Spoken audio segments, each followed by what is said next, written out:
What's up, everyone? Eric here. Make sure my microphone is working. Yes, it looks like it's working. Welcome to the Nocturnal Nerdcast, Pop Culture in the Dark. It is Thursday, August 6th, 2026.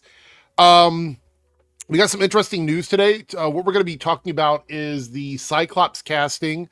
I have a lot to say about that and what it might mean for the future X-Men characters in the Marvel Cinematic Universe. So we'll talk about that a little bit. We got some updates on the cancellation of WonderMan and the responsibility behind it. And some updates about the Batman Part 2 and Part 3. So we're going to talk about all of that tonight, plus a few other topics. And we're going to cover if we have at least 3 people, which I hope we do, we're going to do our top 3 favorite cartoons made for adults or with adults in mind. So we'll be doing that. And in just a moment, I'll put up the list for you guys to vote on for tonight. So if you want to donate, you can do it that way. It's going to the New Computer Fund. That's what I need for a new computer. New Computer Fund. I want to do some shout outs to some people in the chat. We have some channel members in the building. Anthony Beltry here. Jose is here. We have Cameron moderating as well tonight. Thank you so much. Fetman Plays is here. Jaybird, Dalton. I'm trying to make sure I don't miss anybody that's here early. Game Dude is here. Ira, One Marvel Fan. Hugh Deuce. I love that name. That's great. Candles is here. Chris is here. Andrew's in the building. Serenity's here. And Chief, what's up? I also know that the Marvel fighting game came out today. So I know some people are playing that. If you're watching and playing at the same time and you don't want to type, shout out to you for that. I appreciate it. What's up? Watching from Nigeria. Awesome. What time is it in Nigeria right now? I'm very curious.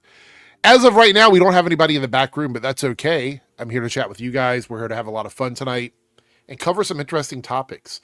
Let me see what else I have here. D23 Jose. I think so. I am leaning 4:34 a.m. Wow, you're a real one. Thank you for being here.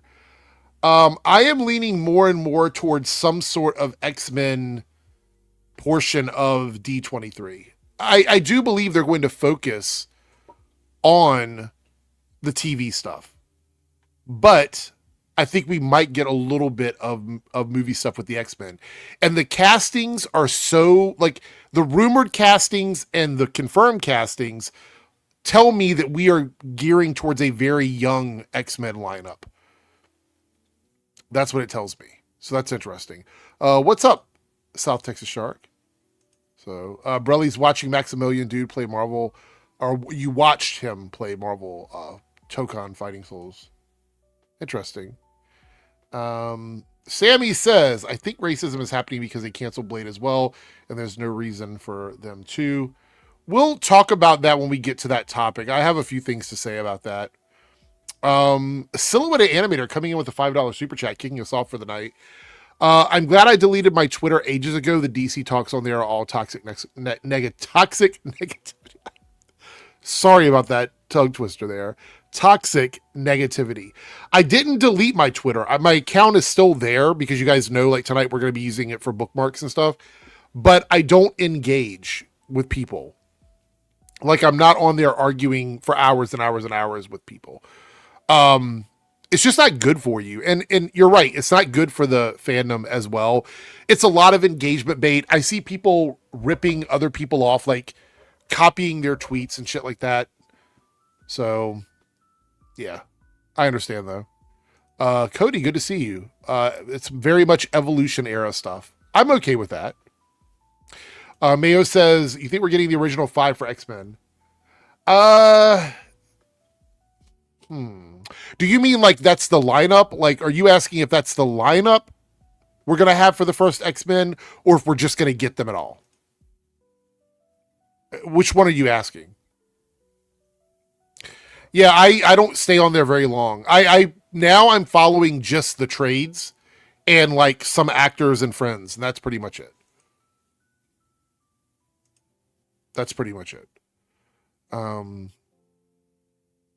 Oh, we got another super chat here from Silhouette Animator.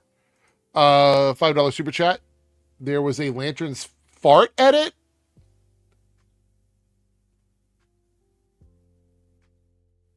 What? Wait, are you for real? Is that an, like?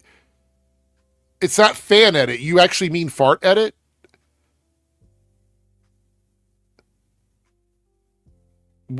I'm confused. Is this a thing? Is it on YouTube? Is there quite literally an edit of the trailer with farting in it?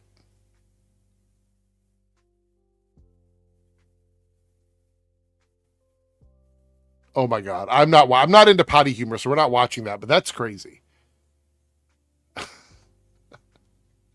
Yeah, Chris, exactly. So you're talking about the OG, like the X-Men lineup from the canceled X-Men, the one that didn't make it. They had to bring it back after they did the relaunch in the 70s. Um, I don't know. To be quite honest, I don't know. We know we're gonna have a Jean. We know we're gonna have a Scott. Presumably a Beast. No word on Iceman or Angel right now. I don't know. I'm not totally sure. I would like, so my favorite lineup of the X-Men is the second era, like the 70s, the uncanny runs from the 70s, 80s, and 90s. Those are my favorite. But the classic teams I liked when they were X Factor. I think they got much more interesting when we got, the Walt Simonson, run of X Factor in the 80s. And I'm trying to remember, did he actually launch that with his wife?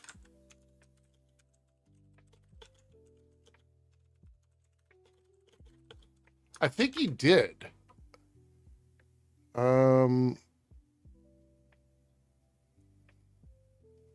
No. They were later on. I stand corrected. It was Bob Layton and Jackson Geis. And then then we went on to the run with Louise and Walt Simonson. So yeah. Bob Layton. Such a classic cover.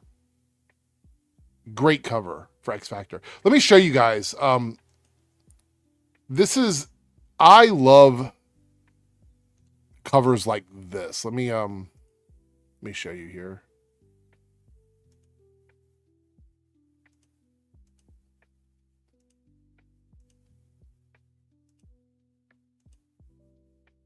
This has always been, I think, a great cover because it feels so cool. When I first saw this as a kid, it feels cool to see them back with costumes so close to the OG costumes, but updated, cooler looking, like in general. Like obviously, as time goes on, we get rid of Jean's mask. She doesn't wear that mask, and the suits go into like the different color scheme that we had, which was like the white and blue Cyclops, the orange and red Jean looks. So we got the different ones, but I actually really, really, really like this cover. I thought this was really cool. Yeah, Jean Grey head laser. Maybe she's jumping from body to body. Maybe that's what she's doing. We got another super chat from Silhouette Animator. Thank you again. $2 super chat. Rogan Storm instead of Iceman and Angel.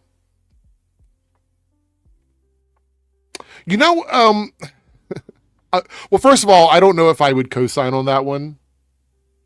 Angel for me is a weird story. And I don't know if you guys are going to agree with me or not. Maybe you will. But Angel became much cooler after Apocalypse.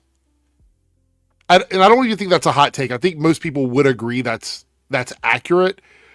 But it's because they were like, oh, we're going to give this guy wings, and then that's all we're going to do, right? He's going to have like a little pistol or something and wings, and that's what we're going to do with him. And he became a much more interesting character after that happened.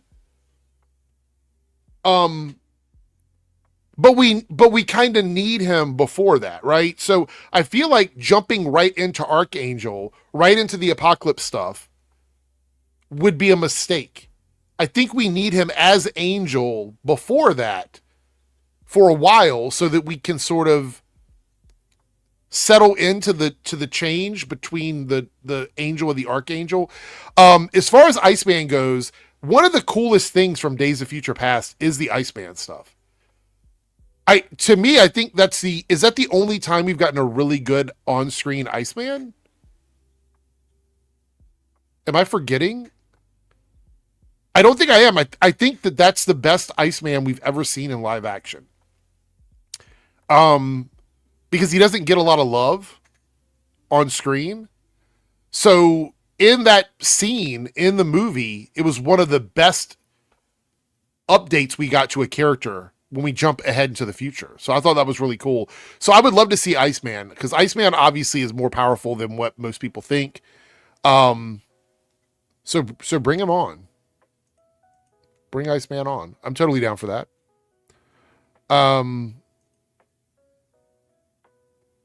So let's talk about, where is it at here?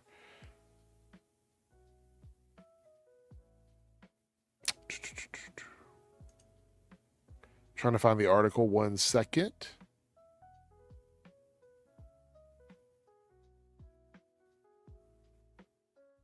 All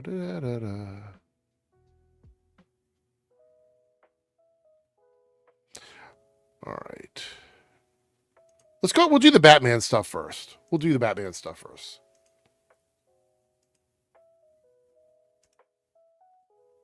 So we hadn't had much of an update on the Batman Part 2 in a minute. It's been no secret that I'm not the biggest fan of this Batman era, like the Matt Reeves stuff. I'm not the biggest fan of it, but I understand why people like it. I get it. It's not really my thing. But there was a rumor that the Batman 3 was filming with the Batman 2. Like they were trying to do 2 movies all in one filming, right? To be honest, they probably should have. Only because of the fact that we know it's going to be a while before we get the 3rd movie, based on how things went with this one. So the fact that there was a rumor they were going to be doing the 3rd one at the same time, I was like, okay, that makes sense. And then he shot it down. James Gunn shot down the speculation when asked to confirm or deny. I could deny. And we also know that they delayed the release of Batman Part 2, which is still in production. The movie will open theaters February 18th, 2028, nearly 6 years after the March 2022 opening of the Batman. I will say 3 years, 4 years, even 5 years feels like a good spot for like a franchise built around these characters. 6 years is crazy. 6 years is crazy.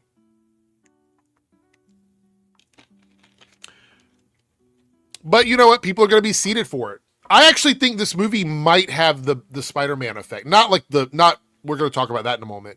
Not that it's on the path to $2 billion. Like, I don't think that. But I think there are going to be people that are going to spend money on seeing this. They're going to spend money on seeing this. Even if the movie came out 10 years later, they're going to want to see this. So it is what it is. I still feel like, and I know that they've talked about it a little bit, I still feel like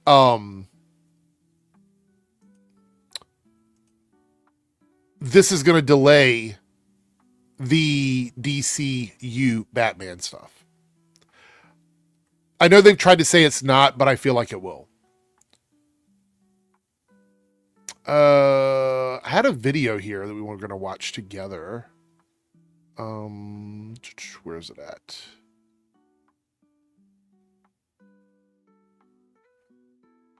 Actually, let's talk a little bit more about Spider-Man, just in general. We got an update from Luis Fernando here. This is crazy.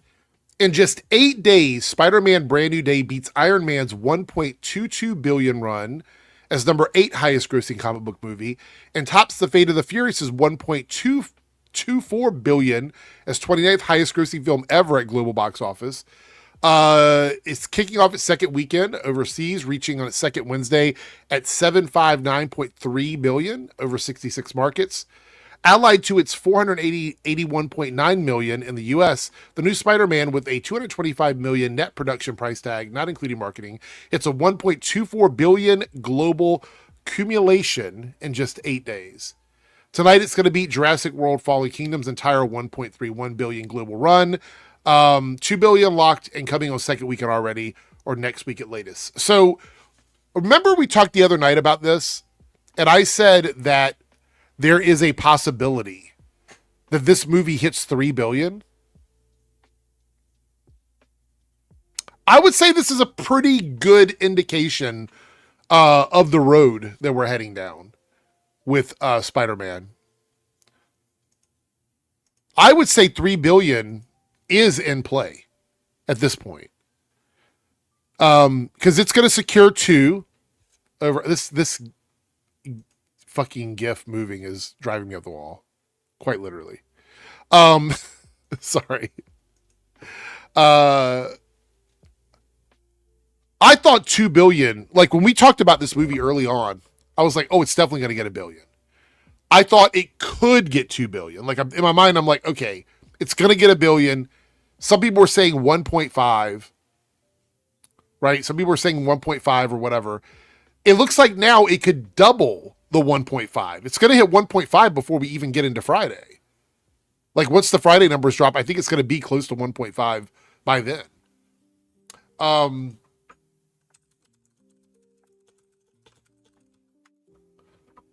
So I think that's definitely, I'm no longer questioning 2 billion now. I'm questioning 3 billion. What's it out here? What's the highest? What's the number for highest ever? You talk about box office? Let me look here. If you talk to the inflation bros, it's Gone with the Wind. I know that. Gone with the Wind's like a $4 billion movie if you talk about inflation. I think it's Avatar or Endgame. I have to look. I actually think it's the first Avatar. Let me look over here. Yeah, it's the first Avatar movie. 2.293 billion is one. So here's the thing. In order for Spider-Man to get into that top 5 list, it needs to beat 2.21 billion to get into the top 5. And then it needs to be 2.9 to get number 1. I actually think that's in play. I think that's in play for sure at this point. Inflation, bro. I know. Yeah, Serenity. I was wondering which one it was. I couldn't remember. Yeah, so this will be incredible. If this movie, we could be watching something historic right now. I need you guys to understand this. Putting aside the state of the industry right now, like where it's been for the last few years, right? Putting all of that aside, we're seeing a movie that quite literally could break $3 billion at its initial run at the box office. We're not talking about coming back and watching it when it gets a re-release or, what it makes on VOD or anything like that. We're talking about just raw, like 3 million. That's historic. Okay. Also, we know it's going to get some IMAX screenings. That's definitely going to boost it up. We're going to see some crazy numbers when the IMAX screenings come into play. I can guarantee you. Let me check this out. I'm going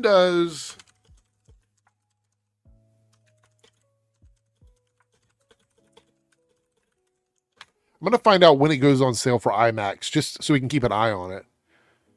I'm sure we'll see articles about it when it happens, but I'm just curious if there's a date announced. The fact that they're doing that over top of the Odyssey is mind-blowing.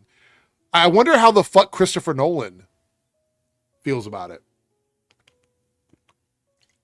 Oh, we're going to see it this weekend. Yes, yep, Serenity. We're going to see it this weekend. So we will see those numbers this weekend. Yeah, like people could have gone tonight at select IMAX theaters to see Spider-Man Brand New Day. That's legit. Holy shit. We got a super chat from Big Fieldy over here. $5 super chat, just showing some love. Thank you so much, Big Fieldy, and shout out to you for being a channel member. I do appreciate that. Thank you, thank you, thank you. Thank you for the $5. So Jose here says, does that mean Doomsday won't pass Brand New Day numbers? I don't think it, okay, so it's way too early to say for sure, right? Because there's other factors. I said this on Tuesday. What if they announce that Spider-Man is in Doomsday? That changes everything. That changes all the numbers, right? So right now we know there are characters in Doomsday that have not been announced. We know this for sure. 1, 2, 3, maybe more that we're going to see that have not been announced to be in the movie. If Spider-Man gets announced in Doomsday, that changes every projected number. I mean, I'm pretty sure some analysts out there have already crunched the numbers, right? Like they've already said, depending on where Spider-Man ends, et cetera, et cetera, et cetera, this is how much we think Doomsday is going to make. And keep in mind, if Spider-Man is in Secret Wars, which I'm pretty sure he's going to be, Secret Wars will make more than Doomsday. So Eagle says it's possible we have Spider-Man in Doomsday, but not sure Tom will. Yeah, I mean, that's fair. That's fair. Thank you, Big Field. Yeah, I appreciate it. You as well. Thank you so much.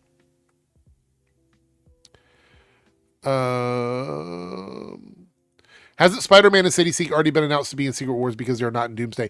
Yes. Yeah. But again, until I actually see promotional materials, I don't know if these announcements are true or not, right? I don't know how much of these are real. Because you're saying, oh, because they're not in Doomsday, I don't know. They could still be in Doomsday. It's still possible. I tell you what, putting Spider-Man and Jean in Doomsday together would quite literally blow the minds of people that just saw Spider-Man. Like I'm just saying. Dull Boy says, just wrapped on set directing my first feature film. And I see Eric is live. Let's fucking go. Welcome, Dull Boy. Thank you for hanging out. And congratulations on your project, on your film. Let us know how we can support it. Yeah, I'm sitting here just, it's kind of blowing my mind, really. That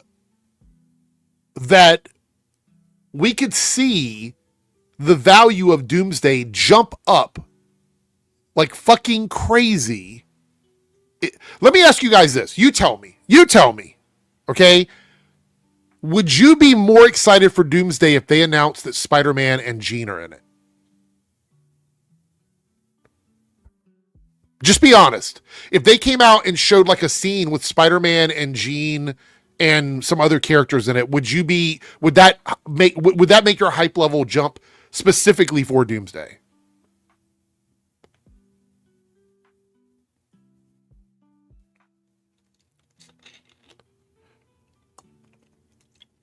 Remy's like, no, I'm already there. I don't need it.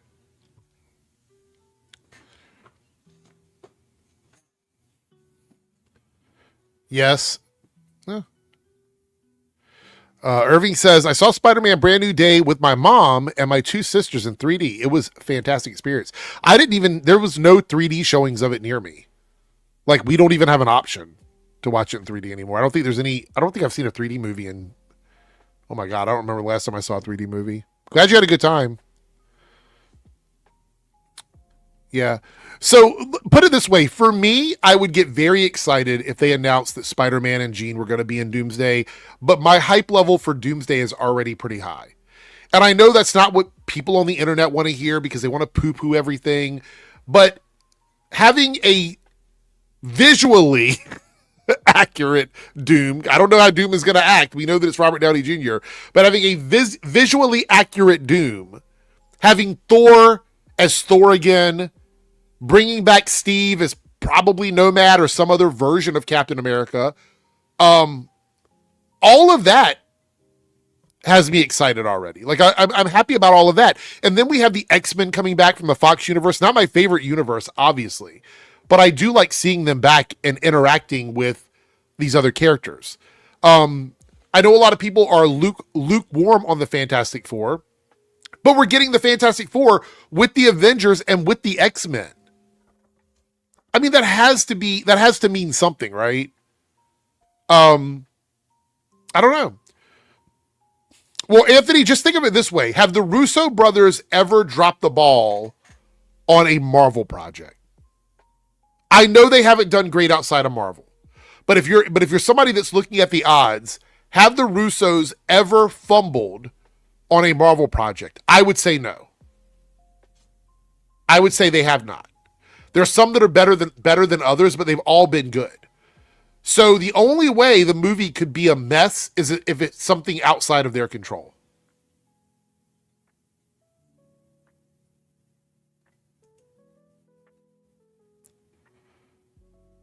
Hey, what's up, Dr. Midnight?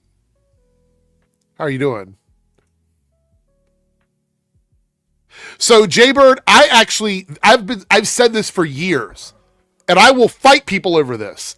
Infinity War is a better individual Avengers movie, but Endgame is the perfect end cap to that era of Marvel films. I know we got a Spider-Man movie after that. I know we do. Okay. I get it.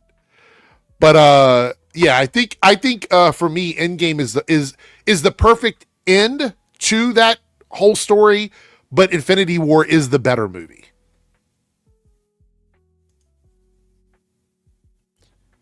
The Hot Toys have the designs. Okay, Brawley. Dr. Midnight becoming a YouTube member. I thought you already were. Maybe you upgraded. I don't know. Anyway, thank you for the support. If you didn't know, if you wanted to become a channel member, I know a lot of people ask me this. They're like, we can't super chat, blah, blah, blah, whatever. Channel memberships, I have them at the lowest setting I can on both channels. And you still, at the lowest setting, you'll still get the badges, the emojis, and early access to most of the content. There is some stuff locked behind the higher tiers, but you get most of the content for that. If you want to support the channel by becoming a channel member, even at the lowest tier, it's always appreciated. Like, again, people have asked me this directly on Discord, and I appreciate, look, I just like you guys being here, but any support you want to give the channel definitely helps. I'll admit I am very nervous about the computer issue, but we'll see. We'll see what happens. Matt says, Infinity War is the better movie, Endgame is a celebration event. That's a good way to put it, Matt. By the way, hello. You're saying hello, I'm saying hello. Says, if I can bring it up on screen, why is it not working?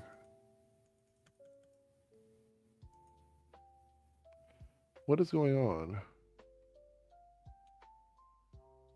There it goes. Why was it not working? There we go. Little hiccup from StreamYard, I guess.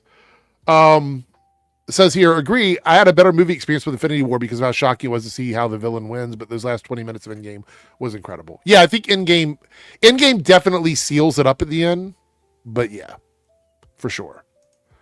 All right, so let's talk about the X-Men in Marvel. Let me pull the article up here. I don't even know if we need an article. It's not a lot of news about it. It's not a lot, but we do have a casting, and I think it's pretty significant. I'm going to give you guys the significance of it when it comes to the X-Men, but then I also want to talk about what we might hear from some of the haters on YouTube with this casting, which I haven't looked into a lot of videos about it yet. I had it bookmarked. Where the hell is it? Oh, here it is, right here. There we go. Oh, somebody jumped in the back. We have Darren in the building. Hello. What's up, Darren? How are you doing? I clicked Um, on the stream. I was like, oh, Eric posted a new video. And I clicked on it. I was like, it's live. It's not Thursday. Oh, it is Thursday. I better hop in. that's okay. We're just talking about, well, the only thing we talked about is the Batman Part 2 and Part 3 not filming together, Ah. which Did I think people they think probably that? should have. Well, there was some rumors about it online.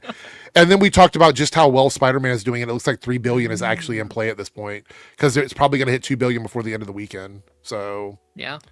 and we just looked it up. IMAX started today. So like those higher ticket values are going to count towards this weekend's box office. So, pretty incredible stuff. It's funny you started a revolution because now Joe has arrived. It's like so everybody rolled in. What's up?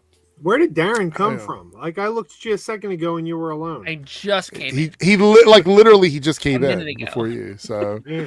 um so if we get one more person, we might do our top 3 favorite cartoons that are made for adults, or I should say not made for children. Not necessarily made for adults, but not made for children. So we'll do a top 3 of that if we get one more person, but we'll see who else shows up.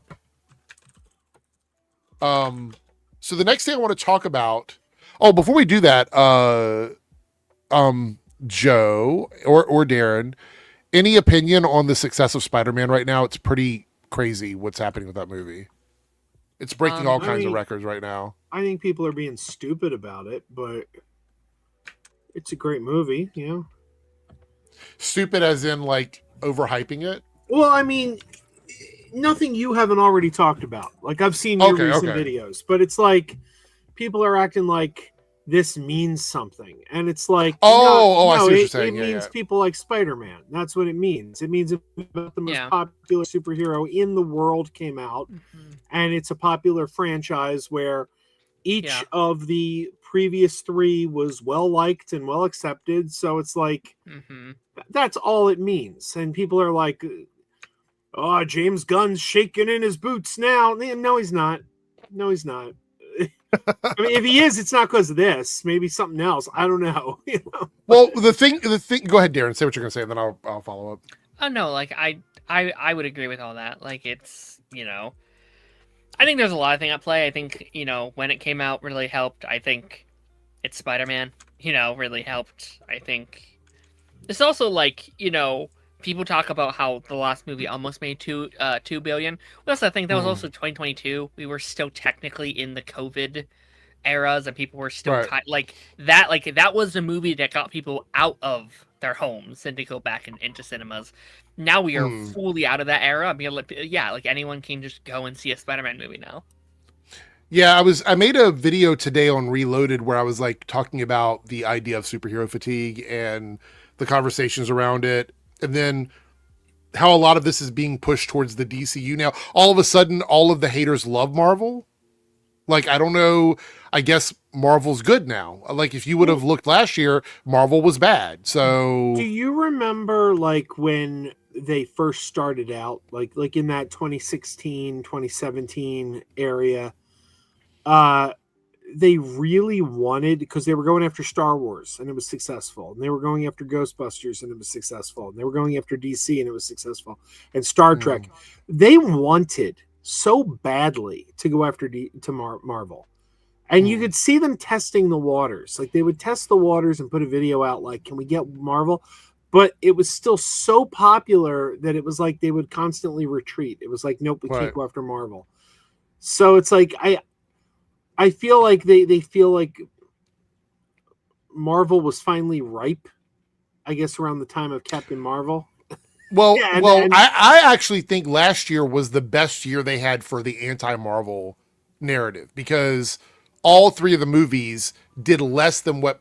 Like, I don't think any Right. of those movies were billion-dollar movies, but they certainly didn't get to the level where Marvel was happy about it because I think they wanted them to be honest, probably around 600-700 million would have been the range they would have really loved for those movies to perform at. But that was the best year, the best individual year they've had to go after Marvel. You're right. The Marvels, I think films like that, these one-off movies, did help feed into it. But all of it started happening during COVID. Like prior to Right. COVID, most Marvel movies performed decent. Like not all of them were smash hits, but they were decent, right? After COVID is when we start to see that change in viewing habits. And I don't even think that has to do with quality. I think it's just the way people are seeing movies now. I mean, there's a lot of great movies that come out that people ignore in theaters and they just wait for it to come out on streaming, not just superhero movies. Well, it's like your video today with Slav from Yeah. Slav's Free Talk. You know, he's going to point out things and say superhero fatigue, but I pointed out a couple years ago in 2023, everything that hit the box office was failing. Like everything that hit the box office was failing, and everyone had their own narrative. The DC movies were failing, but they were failing because it's not Zack Snyder. Right. The Marvel movies were failing. They were failing because Marvel went woke and the audience wasn't accepting it. But if you looked, it wasn't like maybe you could have tried to make your arguments if one thing was failing, but everything was failing. And it's like, okay, Snyder Bros, explain to me why Mission Impossible failed then. Explain to me like why it was but then they would always go, what do you mean everything's failing? Barbie, Oppenheimer, Mario. And I go, the fact that you can name all the hits on one hand proves my point. It doesn't prove your point. Well, the other thing I want to say is that Marvel tried their experimental phase at the worst time in the market, right? Because all the experimental stuff was happening during the COVID era. Like all of the ideas they had happened when people weren't really going to theaters. So to be fair, we don't couldn't have predicted that though. No. What I'm saying though is like hypothetically speaking, if the market were still stable, how would those movies have done? We don't know because that market never existed. It was gone when those movies came out. So you have to look at that with a weird lens because to give everybody a perspective here, the box office was sitting between 10.4 and 10.8 billion dollars a year from starting in the 9s in 2010, or I think it was like the 8s in 2010 up till to that point in 2019. And then it fell off a cliff after COVID. And when I say fell off a cliff, that's not hyperbole. It went from like a $10 billion industry to a $2 billion industry. Yeah. Right? And it hadn't recovered. It still hasn't recovered. Like we're getting close to recovery. I mean, we're like in the 8s and 9s. This year is going to be great for Hollywood. It's going to be one of their best years to date since COVID. Quite possibly the best year because we still have Dune and Doomsday coming out too. So we have two more big movies. And I'll tell you something, you take like Slav's video where he's like, people aren't just going to go out and see like any rando anymore. Well, after Spider-Man and after the Avengers movies, the two back-to-back Avengers movies, is that still going to be the case? Is that going to be the case in 2028 or 2029? I think if Marvel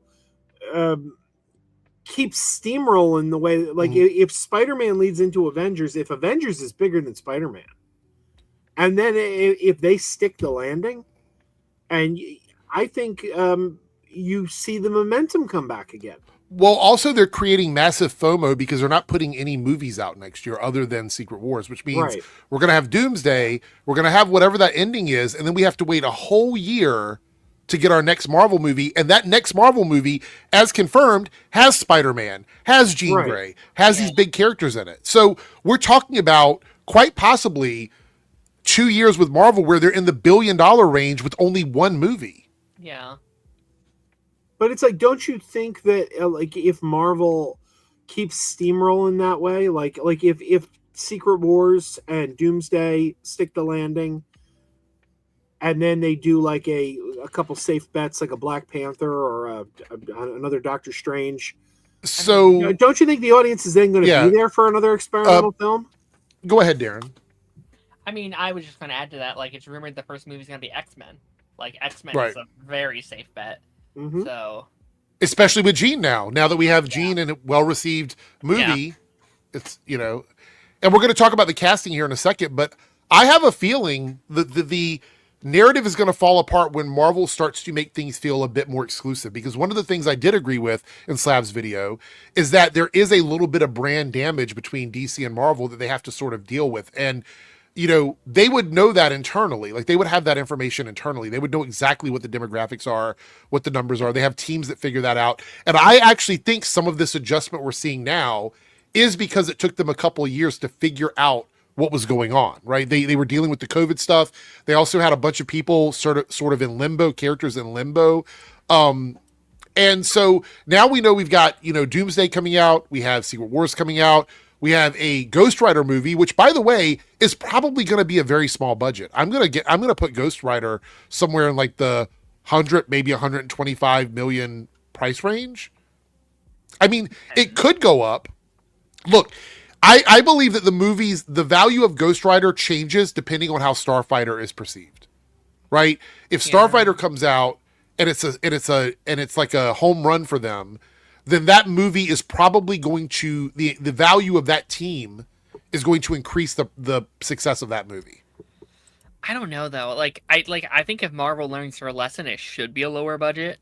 But also last year we had a 200 million Captain America movie and a 200 million Thunderbolts movie. Movies that should not have been that budget, but like those should have had much smaller budget. So Captain America had issues though. Like I don't think Captain America would have had that budget. It didn't start. No, it didn't start out of that. They reshot an entire act of that movie, right. So that was a lot. You are of money, 100% right. Yeah, I think the original budget will also have those issues.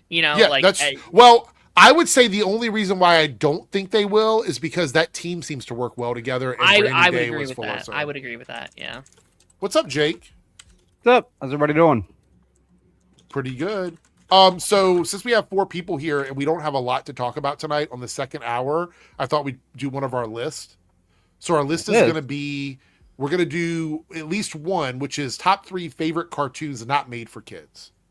So it doesn't have to exclusively be like a mature cartoon, but not Cocomelon. You know what I'm saying? Like things that aren't essentially. So I mean, that had news today. That's great. I know they got the Coco. Was it a movie or game or something? It's a movie, yeah. Yeah. Did you do trailers after I left on Tuesday? Did you do trailers? I don't think we did any trailers. No. Okay. Is there a trailer you want to watch? Have you watched the trailer for Violent Night 2? No, I have not. It looks amazing. Okay, we'll check that out. Look, by the way, guys, we are doing we did 10 super chats tonight. We're at 5 already in Reloaded. And I did 10 because people were like, you always get to 10 anyway, just make it the goal. I was like, okay. So we're doing 10 super chats as the goal. If we reach that, we will do 2 things on this list for sure. And I'm going to name off the list right now. Top 3 best X-Men ever. All right. Ooh. Top 3 worst X-Men ever. Top 3 favorite Spider-Man villains across all media. Or top 3 favorite redhead characters from all media. That last one's definitely not topical. So there we go. We need 5 more super chats of any tier in Reloaded to do this. And if we happen to hit the super chat goal in debunks, we'll do 3 of these. Nice. All right. So the original budget, I just wanted to look this up before we actually got into this. The original budget for the Captain America movie was $170. Okay. Yeah. That's not too bad. That's not too Yeah. It was $170. It went up to $180 for a little bit of the reshoots, but then it ballooned to $275 after the third act was filmed. So is that counting or not counting marketing? It's not. So the movie actually went higher. I didn't realize this. They had to add in a couple of characters, which meant new actors and like redoing some of the earlier stuff. The actual budget of that movie was $375 at the end. Yep.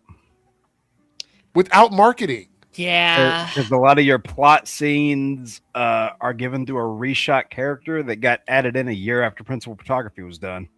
So yeah. Yep. Ooh. All right, we're going to move the widget over because we're going to talk X-Men for a minute. So, but also, I'll just say this: just because Sam's first movie as Captain America didn't do good, doesn't mean he's getting sidelined. So everybody's saying, "Oh, Sam is getting sidelined for Steve in these Avengers movies." Get fucked. Sorry. I want to wait till we see Doomsday before I make that decision. Like if they give him a good story in Doomsday and I feel like they're treating him right, I'll be like, yeah, okay, that's fair. But if they kind of just make him disappear, I'm going to be really, really annoyed. I'm just saying, like, there's no evidence to say that he's getting sidelined for Steve, because in what frame of that trailer do you see Steve wearing a Captain America suit? I think Yes, he'll but still he's- put on a suit. I don't know if it'll It's be the still the exact main Captain part of the America suit. marketing. Like, Yeah. all the marketing has been Steve, and there's been very little Sam. Have we? So I will say, have we seen one Sam centric clip for that marketing? Zero. There's, like, But one shot of we him. have 5 months though, so I'm gonna wait and I see mean, what They gave happens. Steve an in those. entire trailer, like 4 months ago. I mean, if you look at that trailer on its own, independent of like the little bits we got back in December, if you, I know this sounds like a lot of work, but if you like add up all their seconds, they got relatively the same amount of exposure in that trailer, if not Sam having more, because Steve only showed up at the very end of that trailer. Darren, are you gonna any response to that? Because you're the one that mentioned it. We can move on, but I don't think I. Okay. Okay. All right. Fair enough. So this has been confirmed through Deadline and Hollywood Reporter now. Kit Connor is going to be playing Scott Summers alongside Sadie Sink. And this pretty much confirms to me that we are getting the young X-Men. So this is like a very young cast. Emma Frost, Samara is in her 30s. I think she's 34. I think she's like 34, 35. Yeah, She's the oldest character that we have heard other than Professor X and Magneto, like the oldest actor playing a character other than Professor X. So just for the record, you might know Kit. I say most people probably know him from Heartstopper, right? Is playing Nick in Yes. Heartstopper, right? Yes. So he's in that show. And Kit plays a bisexual character and is bisexual in real life and isn't like hiding it, or it's not a speculation. He's open about it. I suspect that will probably be something that the hate channels. They already have. Oh, they have. I haven't seen it yet. So they're like latching onto it or whatever. A lot of the commentary is that he looks weak and he doesn't look strong enough to be playing Cyclops. That's stupid. You know who would But- look really strong is Cyclops as that guy. He looks strong, man. I'm gonna say right now, this is a good casting to me. I can see Kit in this role. I think he has the ability to pull it off. If you saw him in Heartstopper, he's definitely talented enough to pull off an emotional storyline with a character.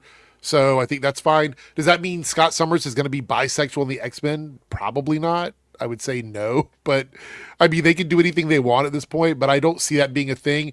I know a lot of the hate channels and the flop watchers and all those guys want to believe that we're going to get a bisexual. Look, I'm on board though. Like if you want to make Scott bisexual, like I feel like there's a good with line. me, but I feel just like- don't think I don't think that's a rational assumption, right? Right. Although I feel like in the comics they ride that line with him. They do with Wolverine. Yeah. Yes. There- Yeah, absolutely. There's a line and he rides. it. Right. Like Serenity says it, right. So the Logan, Scott, Jean, Thruple, and Krakoa, yes, that's what I was thinking of when I mentioned that. I was about to say, Darren, there are other things that he rides too in the Yeah. comics. Now, just your casual viewer says, wouldn't it be weird if Emma is that much older than Jean Grey and Cyclops? Well, if she is that old, you got to remember, she might not be playing a character. Just that's because 34 Samara years old. Weaving is 34 doesn't mean Emma Frost Yeah. is 34. We Yeah, also I mean, know. Like Hugh Jackman was 26, he was playing a 200-year-old. So We Just think also about like. it.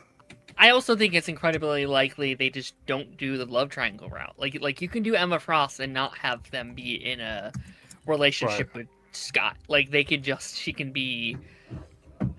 I don't know. Like there are That's- other that's- avenues to take That's for it. one of like 100 Emma Frost stories with the X-Men. So, like, I it's actually whatever. could see if we may have talked about this last week. I think Emma might be the villain of the first X-Men movie because I think the fact that she was the first announced. I feel like we oftentimes see that where like who's often the first two people announced, the main protagonist so- and the villain. I think there's going to be a couple things going on in the first movie. We can speculate. That's what I wanted to talk about today. Honestly, with this announcement is, I think what we're going to see, like obviously, I hope that we cover the Jean stuff from Spider-Man, right? I want to see that, but I don't want the whole movie to be that. Like, I don't think that should be the whole movie, right? I think we have a lot of characters and we need to address some stuff. I think we're going to see the government as a quote unquote villain against mutants in the first movie. I think Emma's going to be an antagonist, borderlining on villain in the movie because she's obviously going to fight back against the government trying to come after mutants in a way that the X-Men will not. And I think we're going to see the establishment. I think we might actually not even have the school in the first movie. I think the first movie might be the characters getting like Professor X has the mansion, right? Like the mansion exists and he's there, but he just kind of brings the kids together to give them a place to go. And then the idea for the school happens in the movie. Like I think that might be what we get in this. And this is again is not knowing what's going to happen in Secret Wars. We have no idea what that looks like. But that would be my pitch for a first movie, in my opinion. Anybody else have any ideas about what it might be? Or yeah, I would like to see the foundation of the X-Men. I know we had First Class, but I feel like First Class was a very different foundation. And I think it'd be fun to see a proper foundation with Scott and Jean kind of at the front of the school and stuff like that. So we'll see. And do you want the school to exist prior to this, or would you be okay with the building of the school itself after they meet? Like, what would you rather? I could see it going either way. Okay. I could. Yeah, I don't know. I guess it depends how much history they want to build into this new world. Coming off of Secret Wars. Was it? I said this brave new world. On this brand new day. Joe, what do you think about this? You have an issue? Have you seen Heartstopper? Do you know anything about Kit? Or I've never heard of Heartstopper before. I did. He was also in Rocket Man in 2019. He played the young Elton John in Rocket Man. You know what they're going to use, Eric? I just thought about this. He played Romeo in a adaptation of Romeo and Juliet with Rachel Zegler. They're gonna use that. They're gonna be it's gonna be thumbnails everywhere. He played the young Elton John in the Rocket Man movie. He was in His Dark Materials, and Wait, so what, Darren? Are you saying Rachel Zegler needs to be Psylocke? You know what? Just to piss them off, sure. I'll watch her in anything. She's always good. I love Rachel Zegler. Oh yeah. Do you? He was in Ready Player One. I forgot about that, Lone Wolf. Oh, okay. Do you think Miss Marvel's going to be in the X-Men? No. They hinted very heavily at it on the Miss Marvel TV show. I got something to. I don't think she's. Saying I got something to doesn't mean she'll be an X-Men. Inform you something. They were mutant. They played the X-Men theme song. I think Miss Marvel is bye-bye. Really? Why is that? Why? I think they're going to streamline the stuff and remove a lot of the show characters that they don't find profitable. Like, I don't mean bye-bye like she might be dead. I mean, like, we just might not see her in anything else. They might. I can't see that. She was so well received. She was in one of their biggest film bombs of all the MCU movies. Yeah, but I think everybody casuals loved love the actress, though. Like, I think most people would agree, even if they don't like the show or the movie, that her as an actress and her in the MCU should be seen more of. I think they're going to give Champions a shot. I think they got one shot on Champions as a movie, probably. I have a bad feeling, and it's just because, like, success doesn't mean anything. They just canceled season 2 of WonderMan when it's been nominated for awards. So I think they're just over the TV stuff in the sense that the Netflix stuff will be prioritized, the animated stuff will be prioritized, and that's it. That's what I think. So unless Ms. Marvel is going to be in a movie, I don't think we're going to see her again. So, okay, look, if they put her in Doomsday and they don't show her getting killed off, I feel more comfortable about the Champions and Young Avengers. If she's in Doomsday and dies, or if even worse, if she's not in Doomsday at all, like, if we don't even see her, then that's not good, right? That's not a good thing. That's shaping up to be one long-ass movie. Well, I mean, the thing is that they have to figure out what they're going to do with these characters. Like, we have the X-Men coming. I actually think a young X-Men team spells bad news for a young Avengers team, to be quite honest. I don't think they want to balance two, like, young adult teams in Marvel when they have the Avengers. I think the X-Men is going to be their young team and the Avengers is going to be the older team. I don't think there's any room for young Avengers or champions. I could be wrong. I would like to be wrong. I like a lot of those characters. I like, Hawkeye and Ms. Marvel and America. Wiccan. Yeah, America Chavez and Wiccan. I like all those characters. Ironheart. America Chavez is also somebody else that I think if she's not in Doomsday, it's a big missed opportunity. Yeah. Has to be. Yeah. So Lone Wolf, good to see you.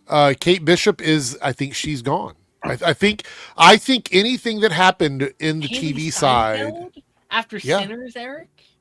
Yeah, I do. The only reason why is they could have done another season already. Well, you know why they didn't do another Hawkeye season. Well, no, they could have done one with just her. Who cares about Jeremy Renner? Like, I'll be honest. She was established as her own individual character at the end of that first season. Just make her do a show with her. Like, I get what you're saying. Like, Jeremy Renner, they probably wanted him to come back because he has brand recognition. And when I say who cares about it, I don't mean that he's not a good actor or that I didn't want to see him. I just feel like holding her back from a show tells me that they're not confident in her as a superhero. If they were, they would have just done a show with her and nobody else.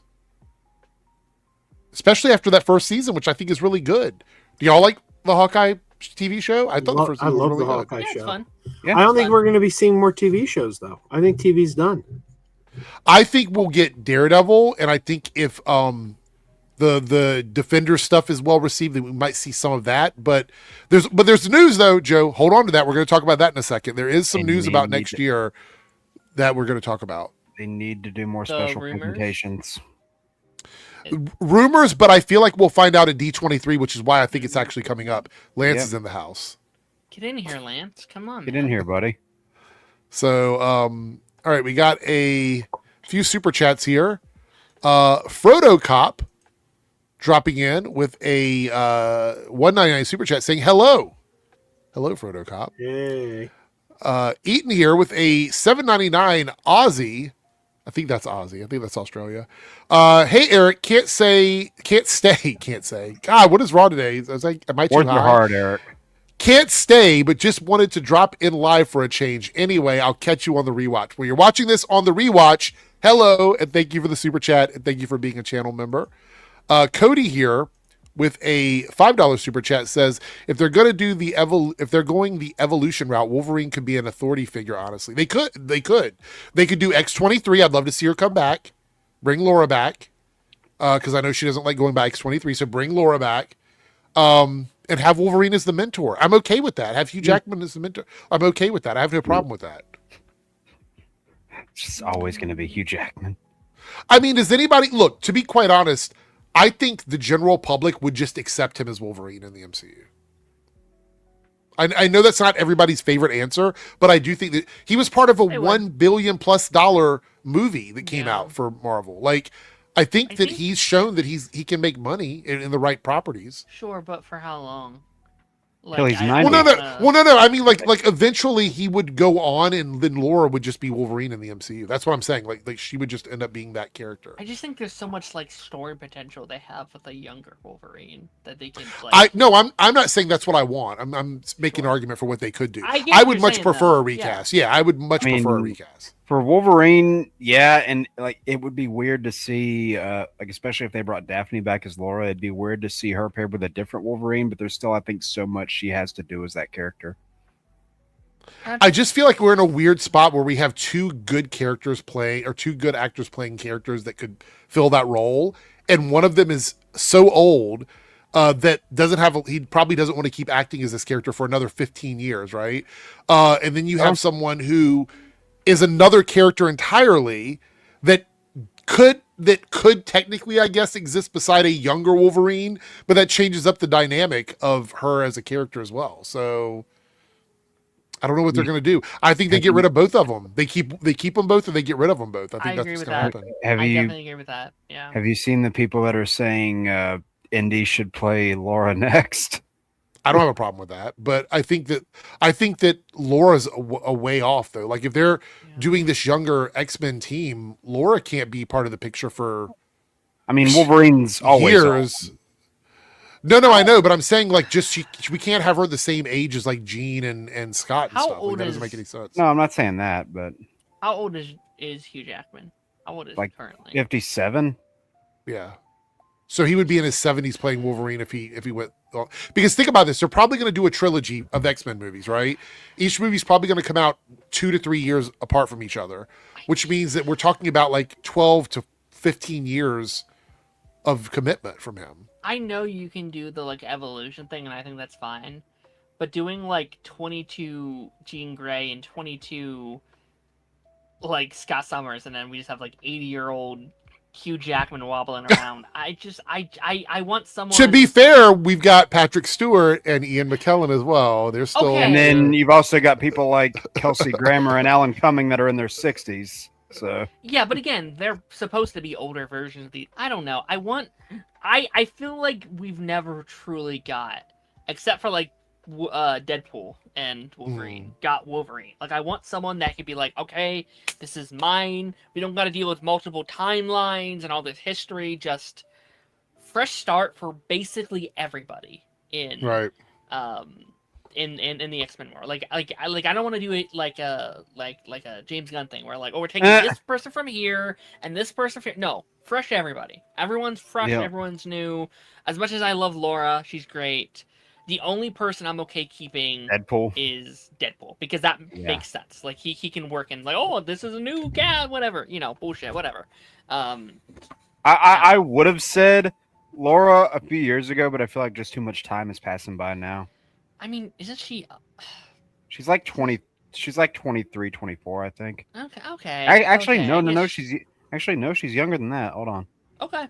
So I think they should have just brought the cast of Apocalypse and Dark Phoenix back and said they got merged into the new universe. You mean the first class group of them, like that? Yeah, but group, like or... they introduced more of them in Apocalypse and yeah, Dark you're talking about like Phoenix Psylocke and Storm and yeah. all those. Yeah. I feel like it's like 21. they were really well cast, and you're kind of throwing the baby out with the bathwater, and it's just cleaner. It's like a cleaner thing if you just bring them in and say, well, any inconsistencies are because of timey-wimey, wibbly-wobbly, and I don't know. It just seems like it's cleaner that way.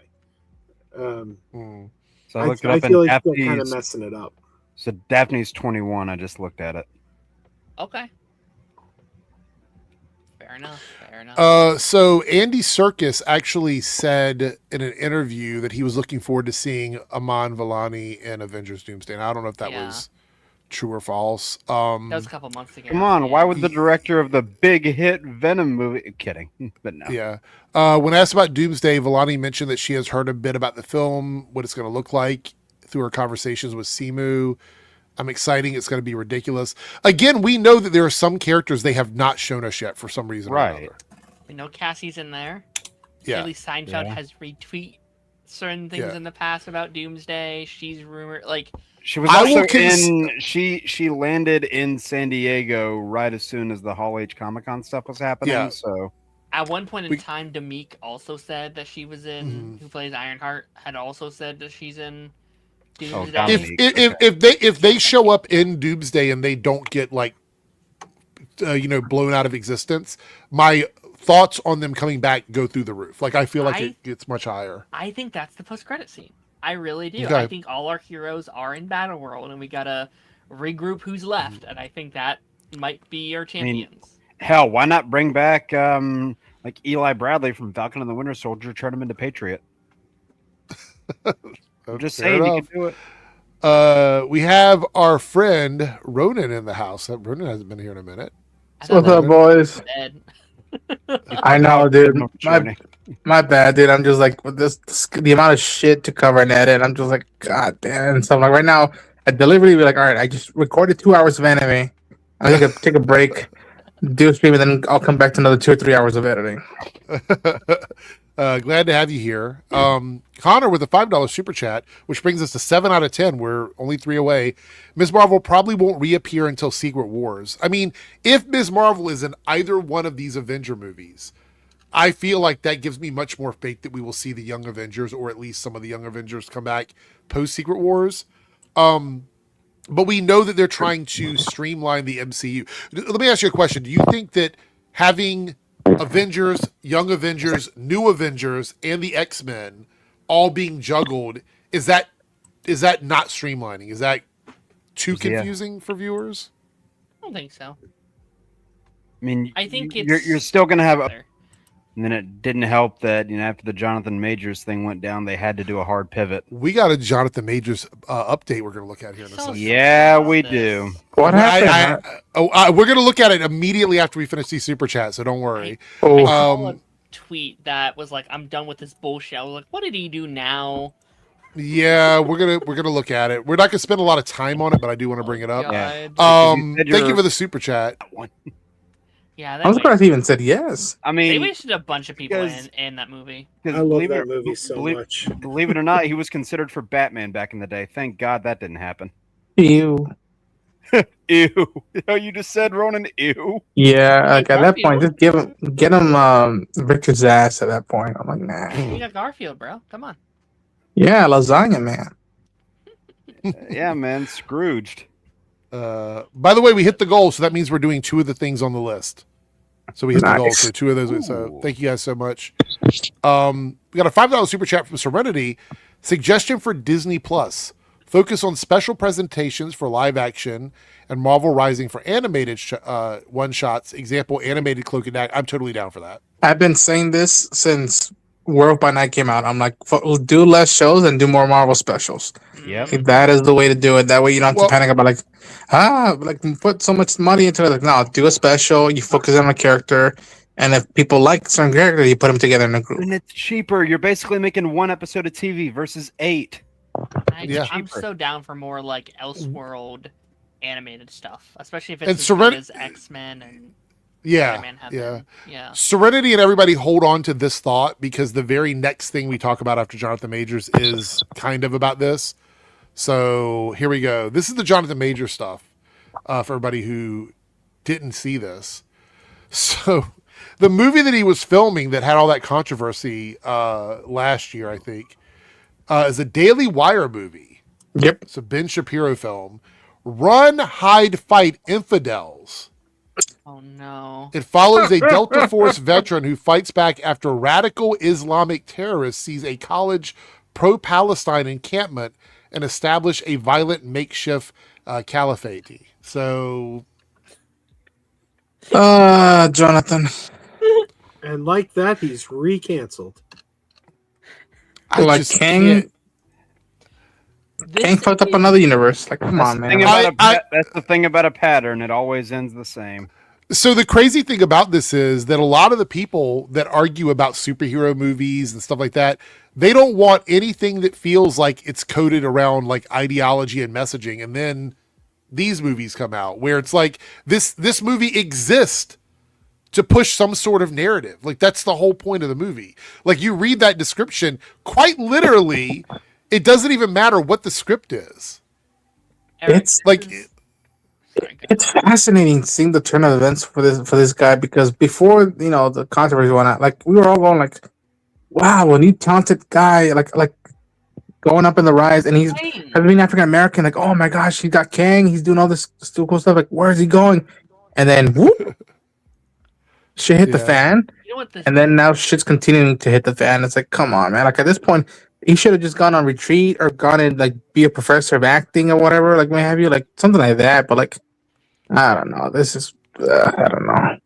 This is a movie the Deep would star in the Boys universe. Like, this is, they made movies like this all the time. This is like a Yeah. bot, like a bot production propaganda Yeah. movie. Like, Yeah, it's like you could tell the desperation when people like who either are canceled or who are not that beloved in pop culture and entertainment, they quote unquote run to studio this, they hide in it, and then they try to fight their way out of it by putting out and being part of these productions. Like, come on, man! Like, yeah. it's like why Well- are you messing with this crowd? It's not. It's just adding more gas to the fire. Well, let's jump over to something completely different, because I don't really want to sit around and talk about Jonathan Majors. Like, I feel like this is him falling into irrelevancy, and we'll just let it happen. I that's guess it for him. it's, He's more Kang the all right. Conqueror now, I guess. I don't know. So, talking about what Serenity super chatted and what we were talking about, it looks like right now, because we do have some D23 stuff coming out around the corner, I think a lot of these leaks are coming from people connected to the D23 stuff. Yeah. So it says Marvel Studios is reportedly developing 2 special presentations for 2027. One will reportedly focus on a solo character. The other is expected to center on a team. Now, this is going to happen next year when there's no movies. I was about to say, yeah. Well, I mean, Is that Secret Wars? There's one movie at least. Well, yeah. I mean, like, no movies coming out throughout the year. So this will be, like, in the middle of the year, probably, like, the beginning, summer, or fall before that. Thoughts on this? Like, let's hypothetically say this is true, right? We're just going to say this is, hypothetically, this is a real thing, and we're going to find out about it at D23. What are we thinking about this? I think that would definitely make us fans feel better, because I know you kind of had a problem, Eric, with, like, an entire year without no movies. I think this definitely softens that a little bit. And very reasonable too, especially if they start filming these relatively soon. You know, like Jake said, I think Jake said, it's like an episode of a TV show, so they could easily get something like this filmed very quickly. Yep. One and done. And especially if, you know, if like people's problems is like there's not enough setup for Doomsday, these could maybe be set up for Doomsday. You know, like you could get two special presentations out on things that weren't developed enough. I'd be like, oh, here's a little thing right here for you guys. So what would that be then? Okay, I don't know. So you want me to toss something crazy out? I got a few, but yeah, go ahead. Wild and crazy. A Doctor Strange special presentation that fixes him not being there and gets him set up for the next movie before we get to it. Like, they could do something like that for him, and the team thing could be champions. I know the story that I would want to do with Strange in regards to MCU right now. It's just not going to happen. I think they could do the story with him going into the dark dimension and tie that up before his third movie. Probably, yeah. What are the rules for Hulk on television? We know they can't make a Hulk movie without Universal being involved. They can have him because he was in She-Hulk. They can use him on TV. but he was a side character. Well, they can't do a Hulk TV show, I don't think. I mean, could they do a Hulk special? Would that circumvent it because it wasn't released theatrically? I think anything with like I'm gonna check Hulk now. as the main character you can't do. Like he has to be like a I don't think he can be a leading character. Yeah.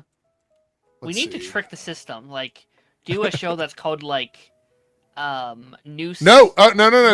Disney Marvel Studios owns the TV rights to the Hulk. Huh. So Universal Pictures it has exclusive theatrical rights only. They don't own the rights to the Hulk on TV. So Universal's probably very happy right now with the money Spider-Man's been making. They're going to get a cut of that too. So just redo the 70s TV show. Just get Mark Ruffalo on the road, take him down to town, have him hook out, and boom. Bring in Lou Ferrigno as a consultant. What if they do, like an animated show that is like canon to like the MCU? It's like and have Mark Ruffalo voice it. Like have him do the voice. You can do that. I can see that. You know what? You know what? There's already a lot of Fred Tatascia's Hulk roars that they've had in stock over the years. They've had a lot of his roars in stock over the years, so they could just pull some of those back out. Where's Fury? Y'all remember Secret Invasion? We don't talk about that. Nope. Eric, that never happened. Okay, I have a theory. Yeah. Okay. I'm seeing one's supposed to be a team. Is this how we get Agents of S.H.I.E.L.D. back, guys? Bring back the team from Agents of S.H.I.E.L.D. Oh my god. Crazy guys, let's go. Somebody take a shot. Darren brought up Agents of S.H.I.E.L.D. Chloe Bennett coming back. Bobby Reyes. I will say this. If she comes out or anybody else from Agents comes out, I will instantly think of Darren and him probably flipping out at home or at work, whatever. Like, oh my gosh, they're doing it. Yeah, I mean, Feige said as much that like D23 is gonna be all TV stuff. So like, I think they could finally put to rest if Nova's gonna be a thing or not. If Giacchino's gonna come back to direct something, whether it be Werewolf by Night 2 or a new project, which I hope he does continue doing that. Yeah. One of these being Werewolf. Give me Commandos, man. Like you've already got Werewolf and you've already got Man Thing. Just give me the Living Mummy. Come on. Would that work? Yeah. Again, there's so much more they can do with specials, and like they even say like they could do do something like more horror-esque, if you will, like lean into it and be like, all right, we've done Moon Knight. We're going to do Ghost Rider. We've done War by Night. Like, what's something else we can do to bring in that horror element to it? And maybe you can do a surprise cameo of Doctor Strange at the end and be like, I got to go fix something here. And he's with Clea, if you will. So, I don't know. Okay, so when are we getting the Endgame thing? Is that September? September. Listen, for years people wanted a special about Steve bringing back the stones. If they were going to do it, now would be the time, right? They could easily be like, all right, here's a little special from doing all the stone things.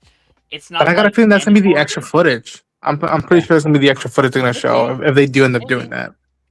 Maybe. Yeah, that would probably be it. We'll see. I mean, to me, and I think it's way too early for them to do this character right now. Especially, I think you have to wait till post Secret Wars to make an announcement. Is what I've been thinking about, about this character, and I know Kojandra made a big video about it. Like, if you want to do Wolverine, you do it as a show. You play out, his years.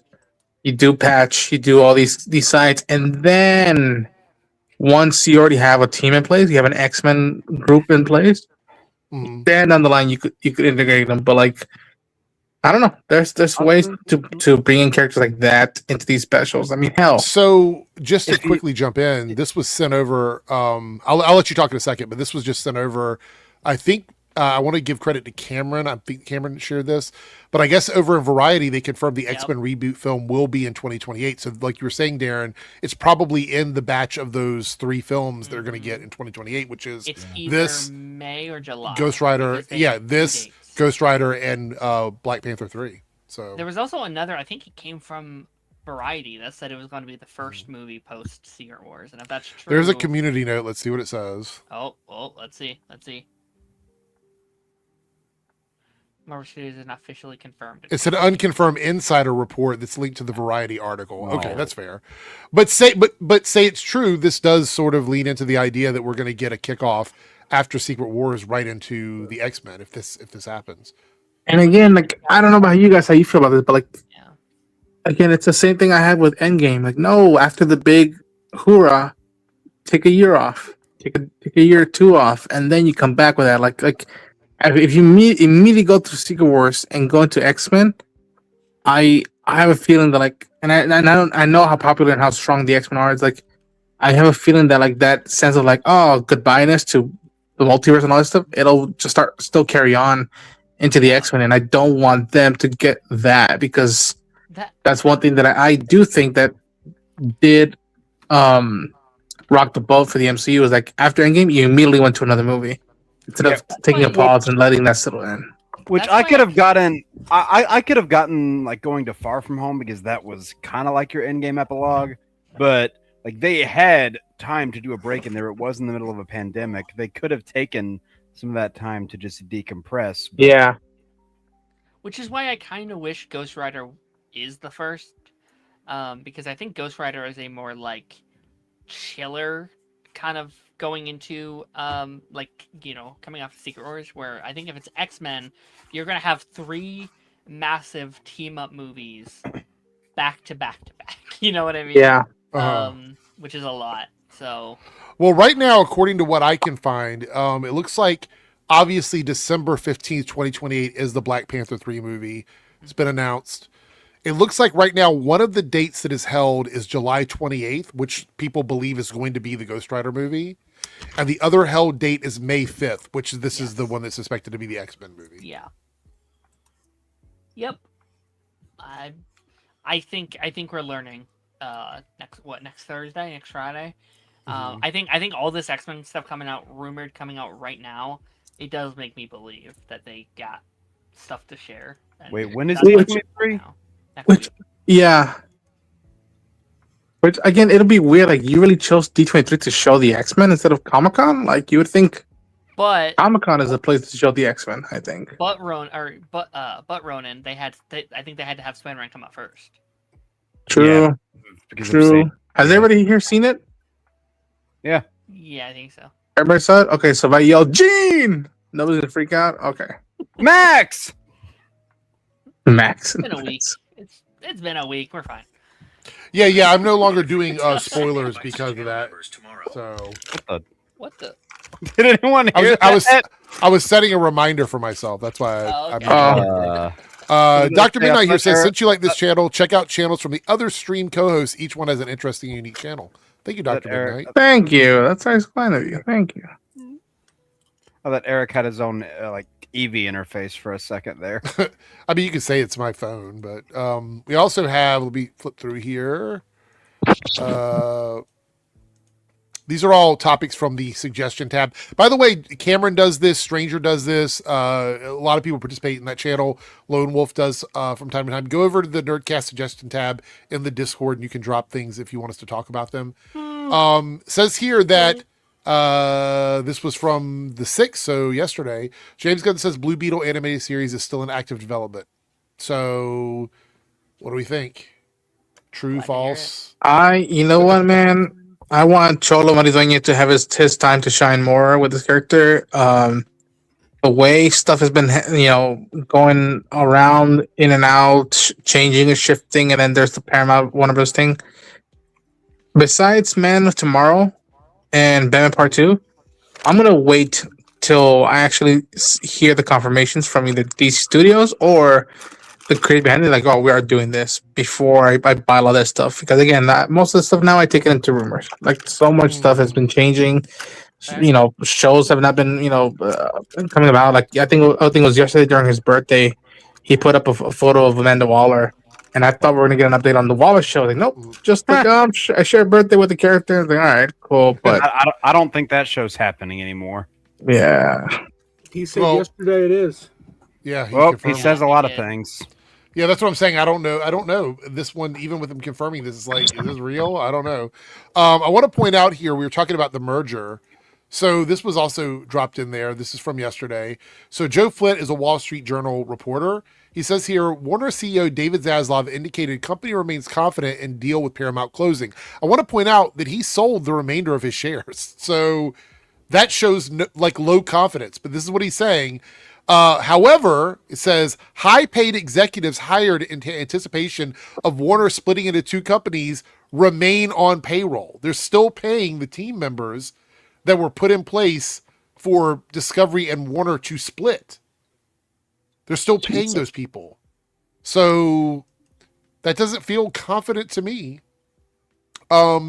Also, this here, Sam Neill's final film will officially be The Legend of Zelda. I saw that. Yeah. Yeah, I didn't realize this. Zelda's Would you- father. I don't think we know Yeah, yet. so they've already finished filming Legend of Zelda. I believe Yeah. so. I Wild. think recently.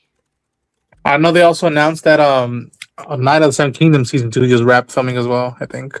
Isn't it like? Yeah. Isn't it like next spring? Like this spring? Let me Like see. March or something.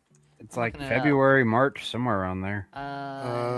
It doesn't say. I just looked up his role. It doesn't say what the role is. So April 30th. So yeah, it comes out not soon, but like not far away either. Was seven? What, Zelda or Night of the Seven Kingdoms? Zelda. yeah. Comes out April 30th I think next this year. has the potential to be $1 billion movie. I know we talk about like that as of right now, without anything else being thrown out there. I think this has the potential to be $1 billion movie. Look, the box office seems to be limping back to pre-COVID, so we I might think- see it up there. So I think it depends on word of mouth.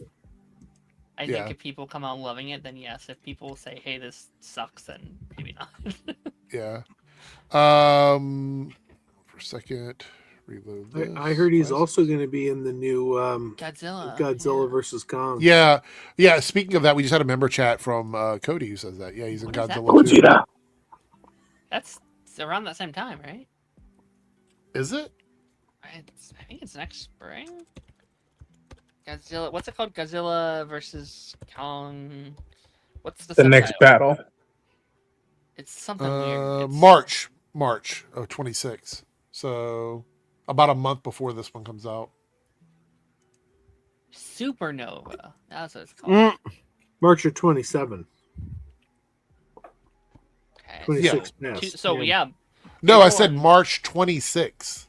Oh, I The thought you day. said March of 26. So. No, March 26th, the day of 2027. So yeah, that's 2 months apart. That's crazy. Yeah. Yeah. So, let's see here. What else do we have? Yeah. These are all submitted topics. We're just jumping through them here. Gareth Edwards is no longer directing Jurassic World 5. He left due to creative differences.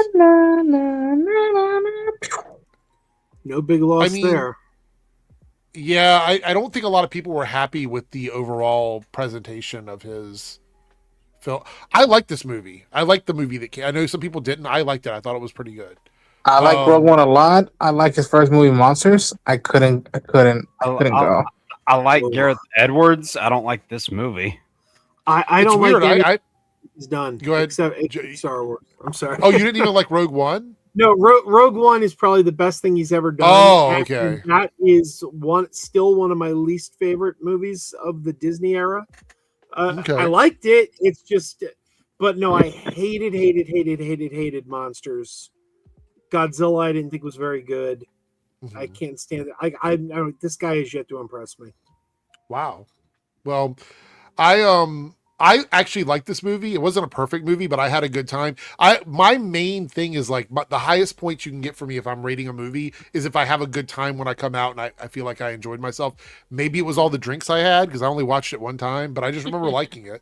Maybe I should do that. Like one night, Yeah. the night after a long shift, and I have the next day off. I'm like, yo, let's get some beer. Put what's it called? Dominion? No, not Yeah. Dominion. No. Fucking No, Rebirth. Rebirth. There we go. Let's DC Rebirth or Jurassic Park Rebirth, whatever. I mean, having alcohol is like one of the only ways you can enjoy Dominion too. So, oh, I think I just need to go into these with like low expectations. Just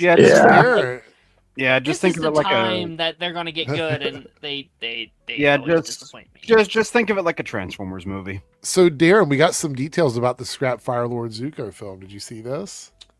Oh, it's officially scrapped, hey? Yeah. We're going to follow the mysterious murder of Ran and Shaw, the dragons from Book 3. Uncle Iroh would have faced an assassination attempt with Zuko becoming the mysterious assassin's next target. The film would have explored Zuko and Azula's relationship after the 100-Year War. A new actress had reportedly already been cast as Azula. The story seemingly took inspiration from The Search and Smoke Shadow, but wasn't a direct adaptation. The project was ultimately scrapped in favor of the Aang movie. Yeah. I mean, that makes sense. I mean, pretty much all of those movies were scrapped to do the trilogy of movies with Aang, which we don't even know that's happening now after everything. I think out of the three original movies that were announced, this was my. It's weird because Zuko's my favorite Avatar character, but I do think it was my least anticipated out of those three. Right. But I mean, I'd still like to see something like this. I know they've said they're probably going to be focusing more on like shows going forward, or at least streaming movies going forward. But that's rough, buddy. That is rough, buddy. I don't know. I'd like to see something with Zuko again, though. I'm a big Zuko guy. That would have been interesting. Although I hope Dante's also awesome, by the way. He's great. I know because there was also that like original announcement. It was a Zuko movie. It was a Kyoshi movie, I think. And then it was a Korra movie, which I think Korra was the one I wanted to see the most because that show didn't end. I mean, like it had an okay ending, but like they wanted to do more, obviously, and there's more to tell in that world. So that's the one I really wanted. But by the way, go ahead. I was just gonna ask Ronan, are you into Avatar at all? Not yet. You'll love it, Ronan. You'll be a big fan. I think you would. Yeah, I've been hearing so much from Busy and the other guys that I'm like, and you guys as well, that I'm like, if once I get into it, I'm gonna be probably obsessed by it. I'm like, yeah, I know, it's very up your alley, I think. Yeah. Hold on for a second here. Eric, can I ask you a quick question? Yeah, go for it. So I've been away for a while, and what's something that's gonna be coming out pretty soon, which I'm using as a profile right here, is Lanterns. Yeah. Did you see the trailer that they dropped during Comic-Con? Oh, yeah. I think we all wait. At least, well, I don't think that Jake was here, but I think everybody else was here when we watched it. What was the consensus? I don't remember if everybody else felt the same way I did, but I thought it was fantastic. I was like, I'm totally on board with this. I'm ready for the Nice. show now. That trailer was exactly what I had asked for. And I actually think there was at least a large enough vocal outcry of people that said, hey, we know it's going to be good, but can you show us like some lantern shit? And so that's what they did with that trailer. Yeah. So. It's better than how you previously felt about the show. Well, I never thought the show was going to be bad. I didn't really Oh, like I the know. trailer. So My only Sunday, issue man. is the profanity. Other than that, it looks great. Next because of the Sunday? profanity. Yeah, That's not. because I believe it's after House of the Dragon ends, which I think is this weekend. Yep. I'm kind of glad X-Men and Superman are ending soon because all the shows are about to come back. Yep. All right, so we did have a comment here that I wanted to pull. Well, actually, we have a super chat. We'll do the super chat first from Mr. Tony Soprano for $5. Good to see you. I didn't know you were still around. Your reaction to Gary's Brand New Day review was spot on. Gary can't move on from 2021 because his audience and outrage addicts. Without that, he's toast. I have noticed. The fuck is Gary? It's really weird. Yeah. Nerdrotic. Yeah. So I have noticed about these channels, they keep going back to Supergirl, a movie that most of us have moved on from because it's like, it's not even relevant in the box office anymore. It didn't perform well. Fine. Nobody's even talking about it. They keep going back to that and James Gunn now trying to dunk on it by using Marvel stuff, which is another company they supposedly hate. I'm surprised they still haven't stopped talking about the whole Odyssey thing with Lupita Nyong'o, but apparently those $1 billion shut them up, I think, at this point. Yeah, they're done kind of talking about that because they know that was a massive L for them. But Nice. actually, the Odyssey, I believe, just surpassed Oppenheimer today. Yeah. Or yesterday. So, pretty incredible. Yeah. If you liked what I did with the Nerdrotic video, you definitely want to watch my video. This is a shout out for my video tomorrow. I'm reacting to a 43-minute panel with Critical Drinker, Chris Gore, and I believe Alan from Film Threat, all on the same panel. And it's not a panel at a convention about movies or TV shows. That's all. That's the only teaser I'm going to give you. I don't think anybody's talked about it. I haven't seen anybody bring it up. It's not even very recent. It's from I believe the end of last year. So I'm going to be reacting to that tomorrow on the Debunks channel. So get ready for that. So Thank you for the super chat. You're basically going to be getting a much less funny version of Impractical Jokers by the sounds of it. Pretty much. So this is from Marvel 22. It says, someone in the chat says Marvel does not treat black superheroes right. I can't find the comment now, but that is not mostly true or not true. Not really sure. There are folks who complain about white heroes not being treated right. So I'm not really sure if these are your opinions or if this is just something you're saying that you saw in the chat. But I do think it sparks the conversation about the whole WonderMan thing because now we know,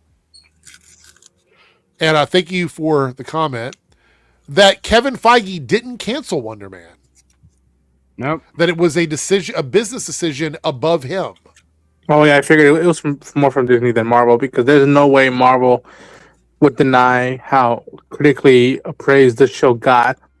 Besides, putting aside that the marketing wasn't good to it, that as soon as the show dropped or was about to drop, people could not stop talking about how good the show was. So I would have been very shocked if Marvel itself were the ones who didn't see the potential to do more. But Disney choosing this does not surprise me. Yeah. Hey, maybe WonderMan's one of the TV specials. Maybe they're not doing another series. Maybe they're gonna do a TV special now. If they do that, that'll be a quote unquote PR safe. But then again, it will also negate the whole thing of what made WonderMan good was that for a couple of weeks you got to spend time with him and Trevor Slattery. So, but again, hey, if you give me WonderMan, hell, I'll put it this way: if they announce West Coast Avengers, sold American. Yeah, we know you've been championing for that for a while. Understand? For a long time since what? WandaVision? Yeah. Yeah. So It says here, Destin Daniel Cretan says, I know Kevin loves the show as much as I do. It's a bummer. I'm heartbroken about it, but I need to I need to fully understand the why. So they weren't even given like a reason from the new executives over at Disney. They weren't given a reason at all. I think right now we're looking specifically at this and some of the other Marvel shows. I think we need to widen the lens a little bit and see if they're doing this to other things on Disney Plus. Like, is it just WonderMan, or are there other Disney Plus shows that are just not coming back? So a lot of the stuff with Wonder Man, it might also just boil down to the director too, because like obviously Destin, he wants to do Shang-Chi too. With all of the success from Spider-Man, they're going to want him to do another one of those movies. Would he have the time to even do a second season of Wonder Man?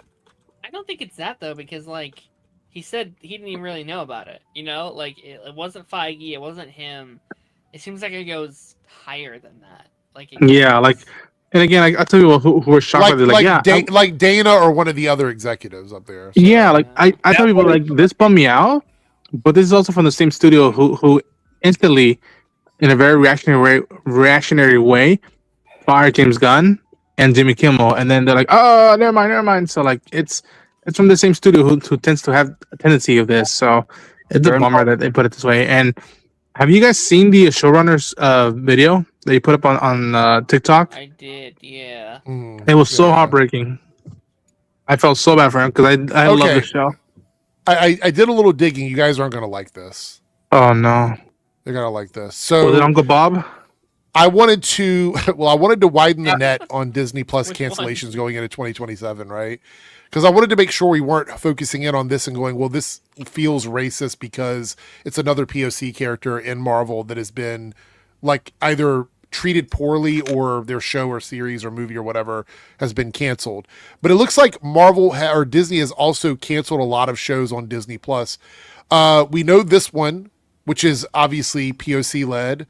The Acolyte, which is POC led, Primos, which is POC led, Goosebumps, which has a diverse cast, and The Proud Family, which is a POC animated series, are all not coming back in 2027.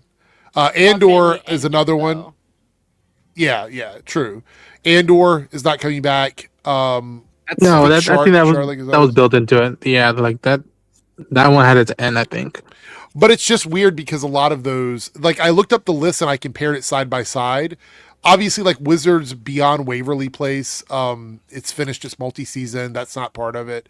But the rest of them are all like either diverse or POC led. If they have a thing against diverse cast, they're gonna hate X-Men.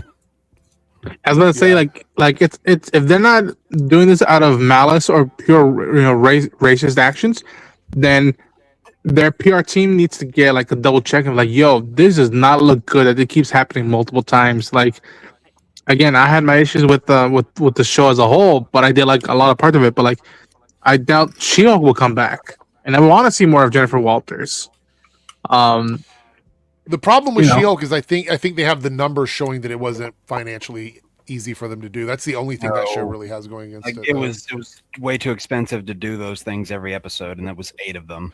But that's the one, like that one you have an excuse for it. A lot of these we don't know why Wonder Man was canceled, right? We can assume Destin just delivered them probably one of the biggest movies they're going to have, maybe the biggest movie of all time if it does well for 3 weeks. We don't know. So I can't imagine they would go, yeah, this guy that's going to possibly make a $3 billion movie for us, we're going to take his show away from him and not tell him why. There has to be something else going on.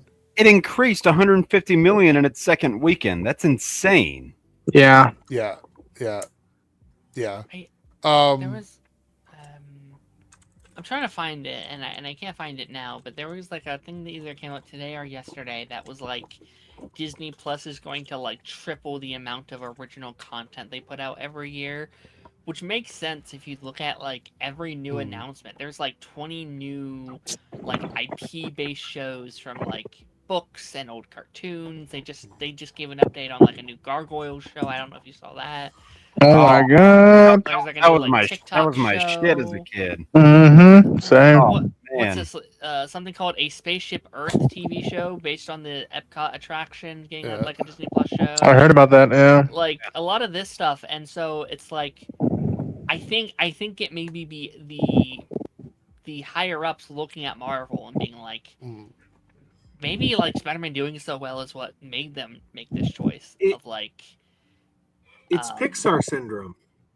It's Pixar syndrome. They gave Pixar away for free for a couple years, and then the box office suffered. I think Star Wars and Marvel on television, with some rare exceptions, maybe animation is okay. Yeah. But I think you have to end Star Wars live action shows and Marvel live action shows because you're taking away from the box office. You're training people. This is something I could get at home.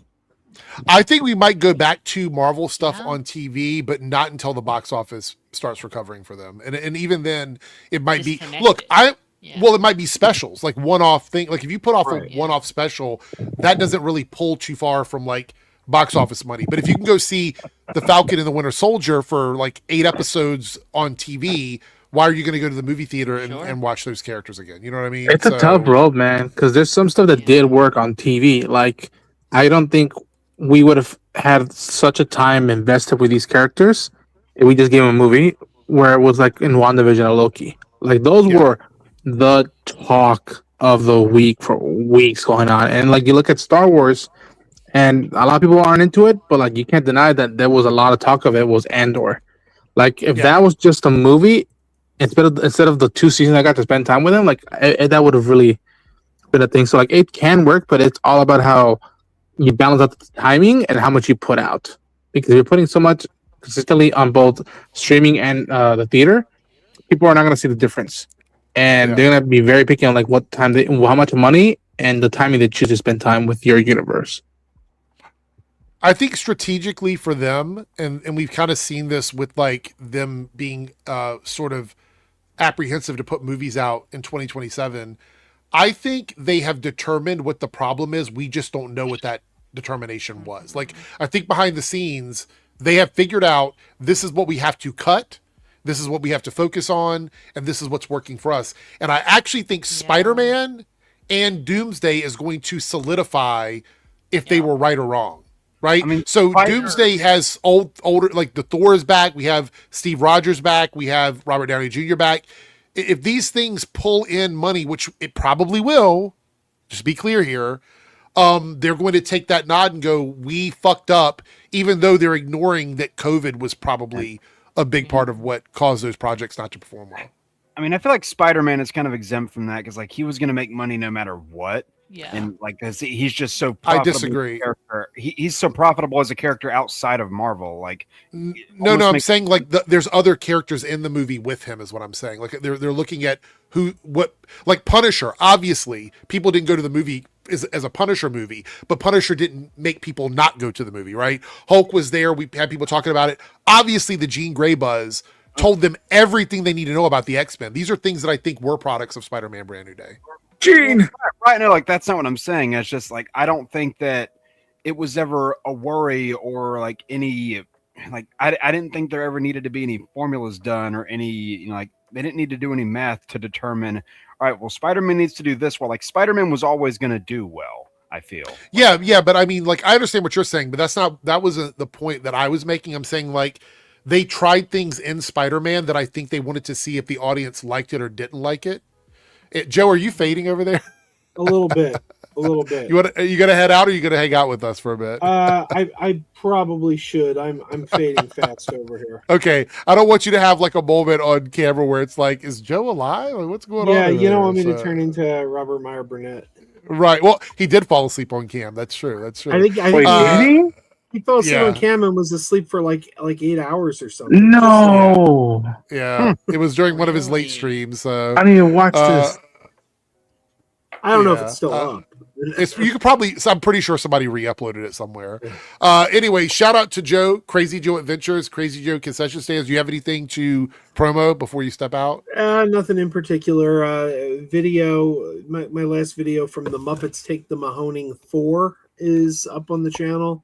Yeah. It was last weekend. It was great. It was Christmas in July-ish, and the big movie was Muppet Christmas Carol. So it's a good time. Okay, check it out. Check it out. All right. Well, take care, Joe. Yeah. See you, Joe. Good night.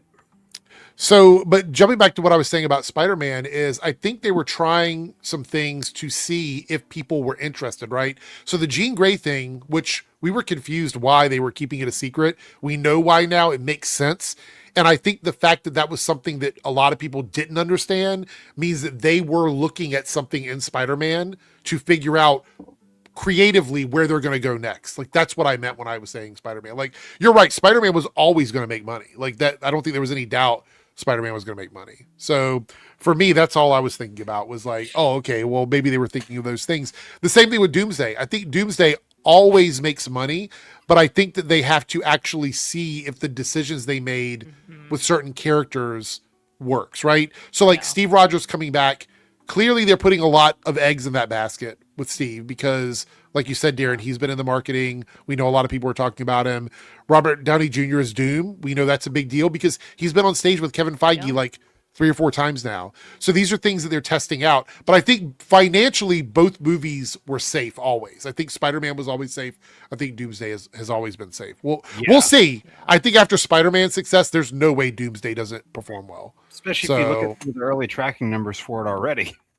Yeah. Like, and I think that some people who've been waiting for Shang-Chi 2 are going to go to that to be like, please give us something Shang-Chi to watch. Like, what is he up to? Like, what's he been at? So, like, yeah, I think that probably Robert Downey and them will get them to the theater, but the thing that will keep the word of mouth going if the movie turns out to be pretty damn good is they're like, oh man, the thing they gave Shang-Chi to do in this, and we, you want to you want to pull up Eagle's comment?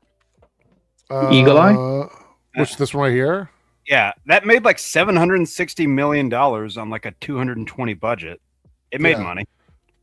Yeah, no, that it wasn't a flop. So this is the difference between flop and underperforming. It underperformed their expectations, but it did not flop. Like the studio wanted more money out of it. What Amazing Spider-Man 2? I mean, no, this is the first one that I'm talking about. Oh, okay, right, gotcha. Yeah. So, I thought you said 2. Sorry. No, I mean 2 was kind of the same thing. Like it did not financially underperform or budgetarily underperform because it still made a good bit more than its budget back. Like there's a difference between underperforming financially and then underperforming from studio expectations. There's two levels. Yeah. So Jaybird hit the nail on the head. Yeah, I mean it's kind of like they didn't see the audience loving it, and that was the problem. Plus, to be fair, even though I'm kind of less harsh on the second one, there were issues with that second movie with Mark's decisions in that movie, and so yeah. Well, I mean, it was more or less about Mark's decisions and more like with just the studio cutting things out left, right, and center. Yeah. You can see the beginning of the Venomverse mistakes in that second Amazing Spider-Man movie. Like some of the creative decisions that Sony were putting in their films for Spider-Man show that they were trying to do the things that we ultimately saw in the Villainverse, I should say, not the Venomverse, that were issues with their decisions behind the scenes. You know what's something I want to see that's been teased for a long time, even though nobody confirmed it? What's that? When the X-Men come about, I need Dazzler, man. That's what I need. I need Dazzler. I have a question for you guys. Yeah. So Marvel is known when a movie does very well, they usually have characters in those movies and are like, let's send them on their own journey.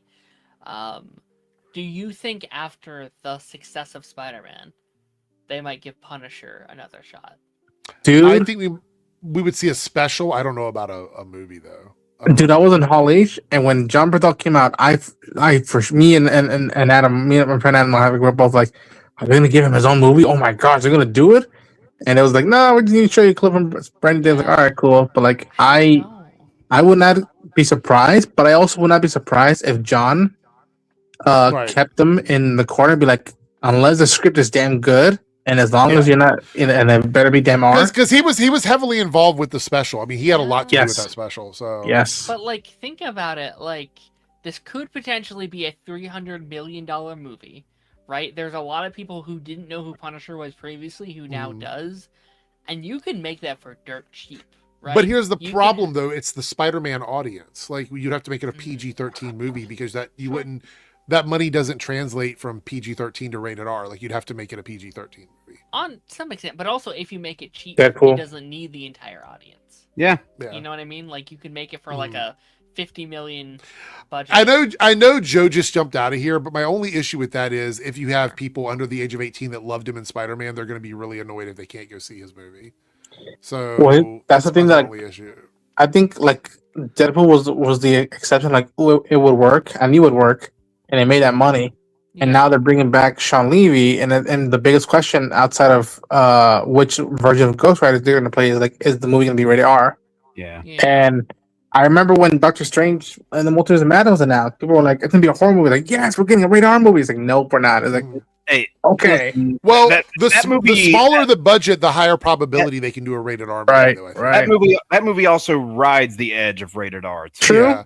And But So, I like- like what Eric said. Like, I think if John Bernthal makes them, and I don't think a Punisher movie should cost $100 million or even No. over it at all. Like, I if think he you could plays do the one cards between right, like yes. 60 and 75, right? 60 and 75 for a Punisher I movie. mean, I would go 50-60. Yes, 50-60. I mean, they made Blade back in the day for like 60 million, and it was a big hit. So you can do it with Punisher also. And I mean, even that's like, what Darren essentially was saying that like for the budget they could probably do it, and I do agree with that. If they're gonna Yeah, do I it, agree. it's because the budget is so low. Yeah. yeah. I mean, like the first Deadpool was made for a relatively low budget, and at the time when it came out, it was the highest grossing R-rated film of all time. And then each Deadpool sequel then earned that title when it came out. Deadpool and Wolverine still has it. So That's how I mean, Logan came out as well. Both James Mangold and Hugh took a cut of their fee and the movie budget, and they're like, "All right, we'll give you the R." yeah.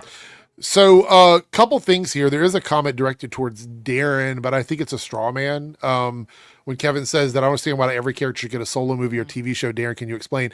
I don't think Darren was, you cleared it up in the chat, by the way. Yeah, I didn't see that response, but yeah, go ahead. It's for you, so you go ahead. I said that Disney often wants to do that. Like when a movie is successful and a lot of people see it, they're like, okay, what characters can we spin off from that? I'm not saying you should.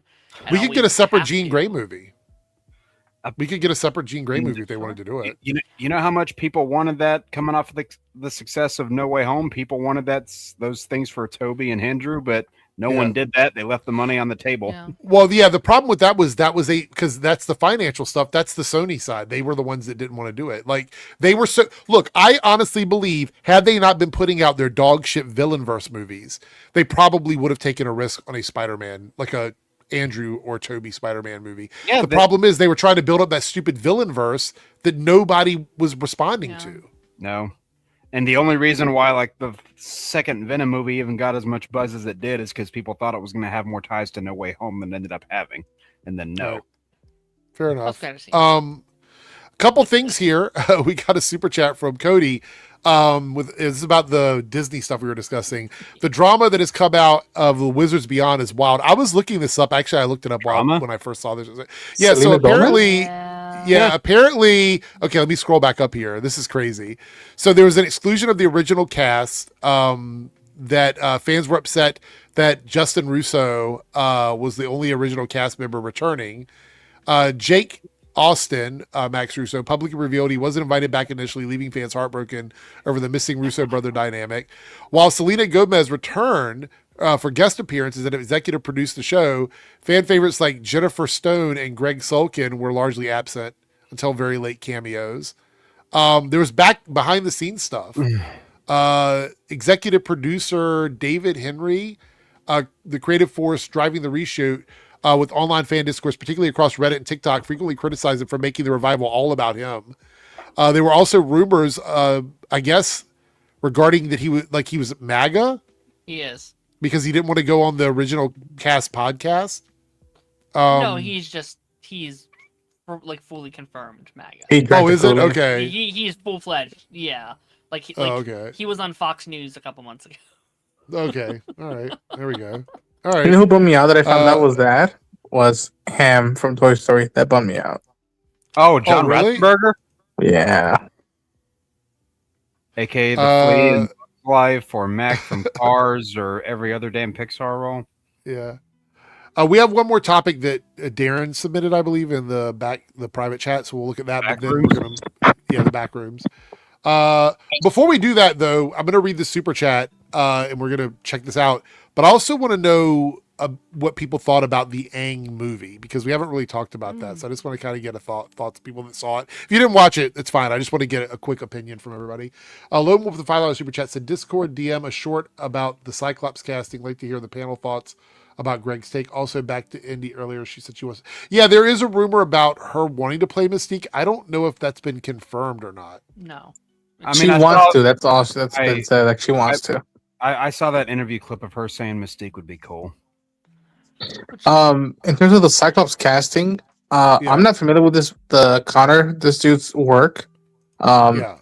I am familiar with Cooper Hoffman's work. I'm a big fan of what he's been doing, and like if he would have been the choice, I'm like, all right, dude, but like, and let me say, based on this casting, Ronan, it's very clear to me they are going for the YA audience.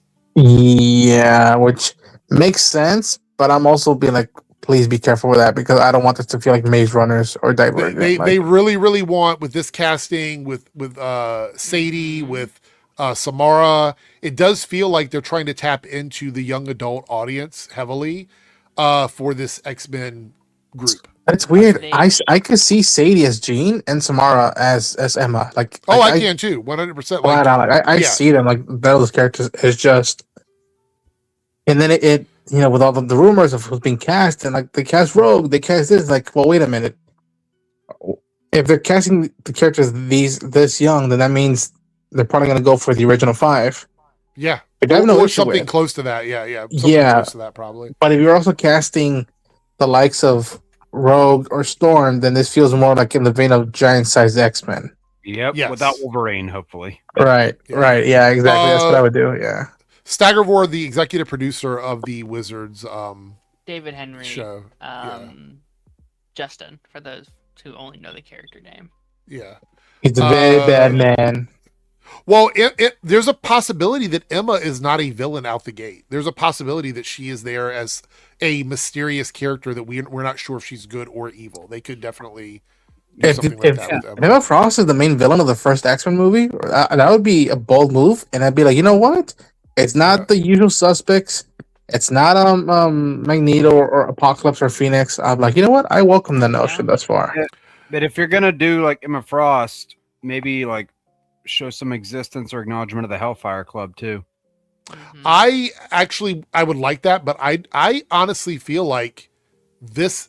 I don't want to freak anybody out here. Okay, I think this X-Men team is going to really focus on the dynamic between the characters and not so much on the lore outside the X-Men. This feels to me like they're going to go for an emotional, very character-driven version of the X-Men. I don't think we're going to see like Easter eggs and stuff like that. I'm okay with that.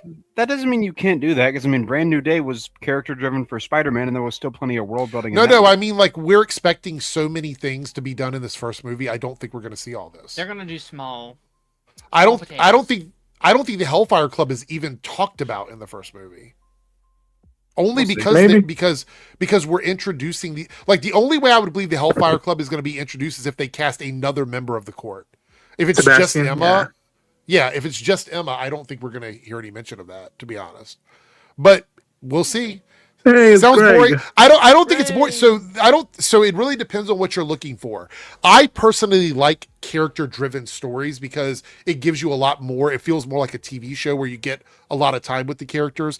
When the story is driven by the larger world and its world building as a story, I personally get a little bit bored with that too. So I don't know. I like when characters are incorporated in it. This is a content creator here I'm not familiar with. This was Greg Alba, Real Rejects, one of the OGs.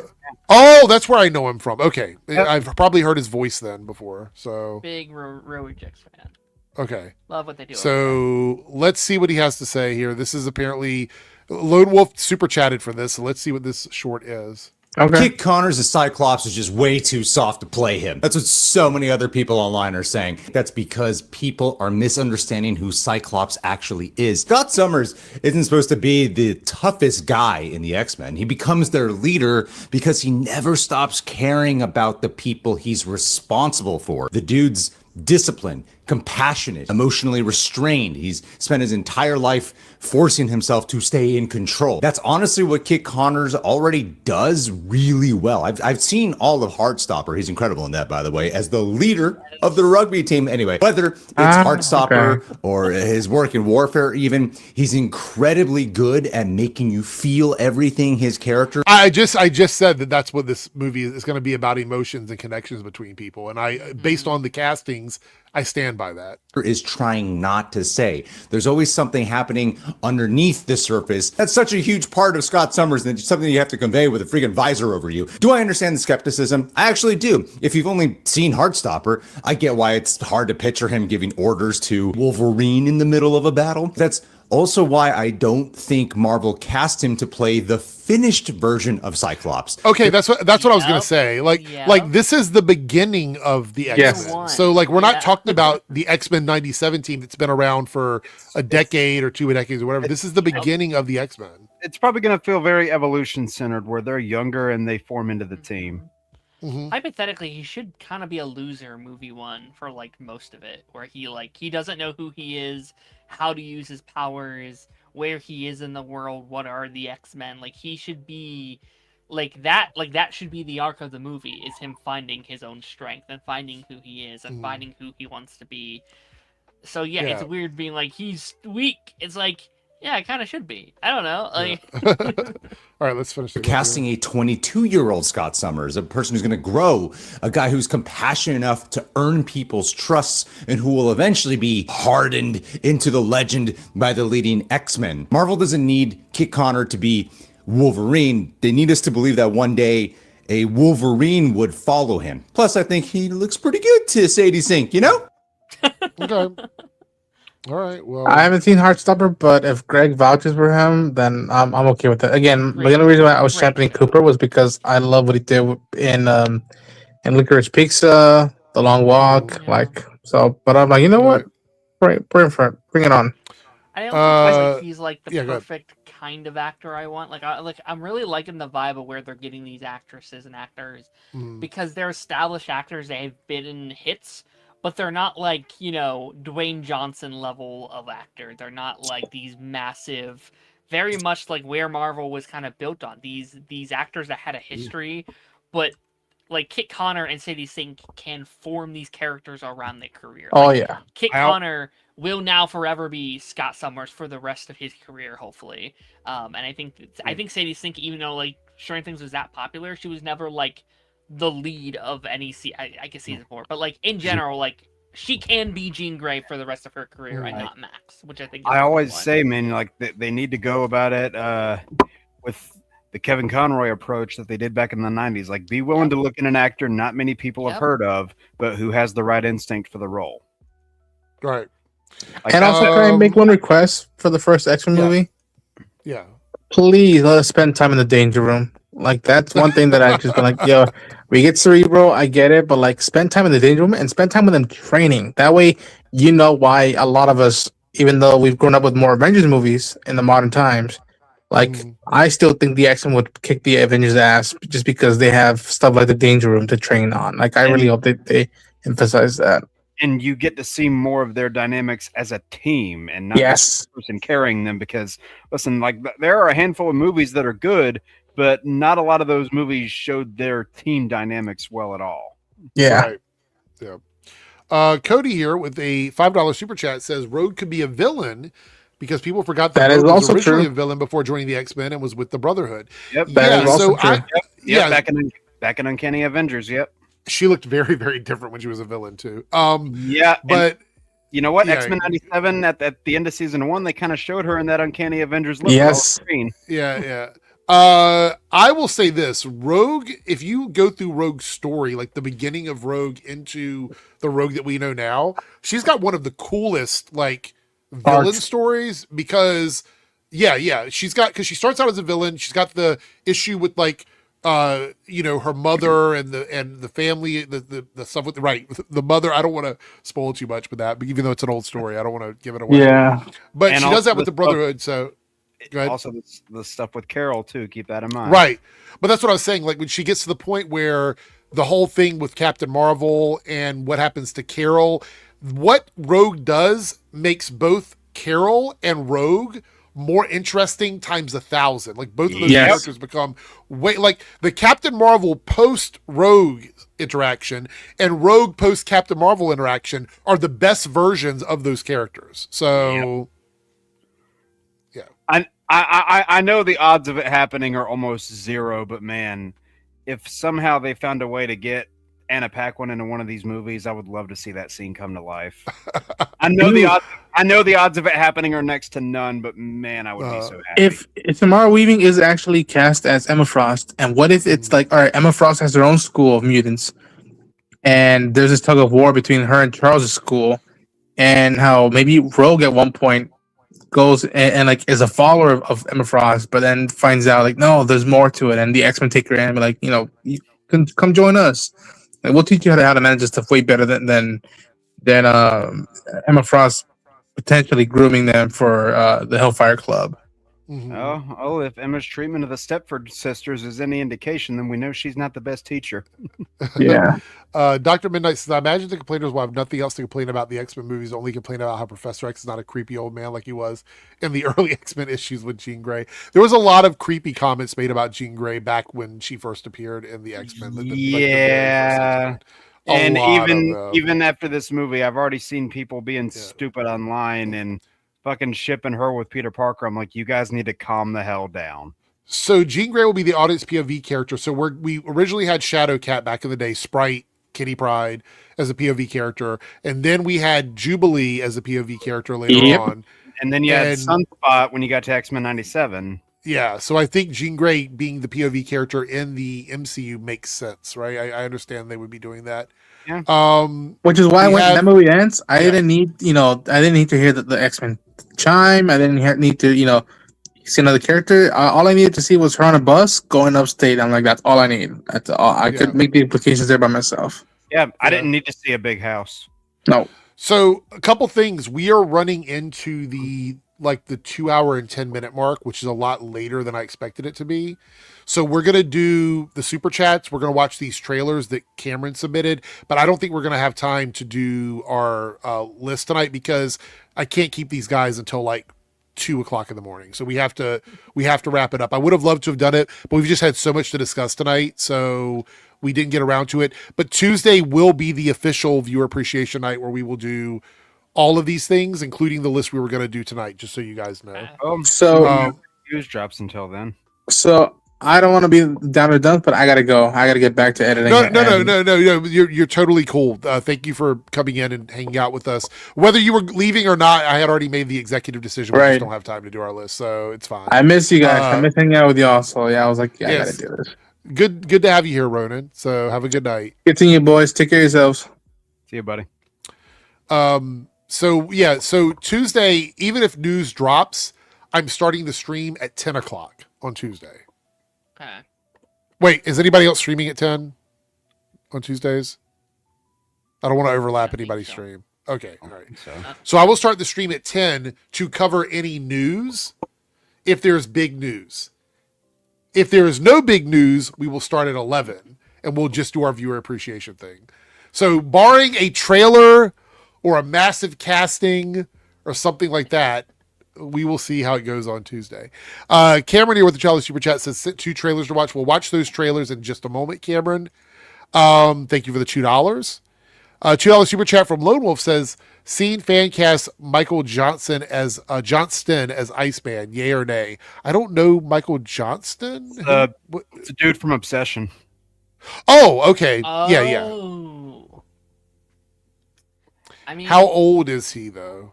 Is he like Bear? 30. He's 30. Bear? Yeah, it's Bear. He's 30. Oh, if he's 30, then no. No, probably not. I think not because he can't play younger, but I think they're trying to lock in actors at a certain age. So how ironically fucked up would it be if Indy gets cast as Rogue and he's Gambit or something? Oh my god! How ironically fucked up would that? Well, be? look. Let me say this though. Barring the fact that I think he might be a little bit too old for what they're looking for, the chemistry between them could probably drive people to watch them in the movie. To be quite honest. What if they were paired? Yeah, because they'd already worked together. So I think Yeah. a lot of people would go and watch that. You know what I mean? Unless Iceman's a bit older, like you could have. No, some of I don't them. I don't think. Yeah, I I don't don't- think. So I think Iceman's going to be like 20, somewhere between 20 and 23. Yeah. I think that that's where they're going to cast him. If we even do 25 at the Iceman. high end. Yeah, they. I mean, he is an OG member, so. He is. Yeah, but we don't know And if he's you going know what? there. It wouldn't be the first time he's played an X-Men character. Yeah. You're right. Do you know the first time he's done it, Eric? Wait, what? What did you say? Sorry. I said it wouldn't be the first time Michael Johnson's played an X-Men character. The one from Obsession, that guy? Yeah, Was he a voice of somebody in the animated series? he's young in Cable in 97. '97. He's I- young Nathan. I was gonna say I thought that was the case. Jimmy Olsen is the gateway to the cosmic side of the DC universe. I mean, in the comics he was. Darkseid appeared first, I believe, in the Jimmy Olsen comic book. That's crazy. I'm pretty sure that's real. Like I think that's the lore. I'm not big on And they would classic do that DC, but I too. think that's true. They would Yeah. absolutely do that. I can't remember.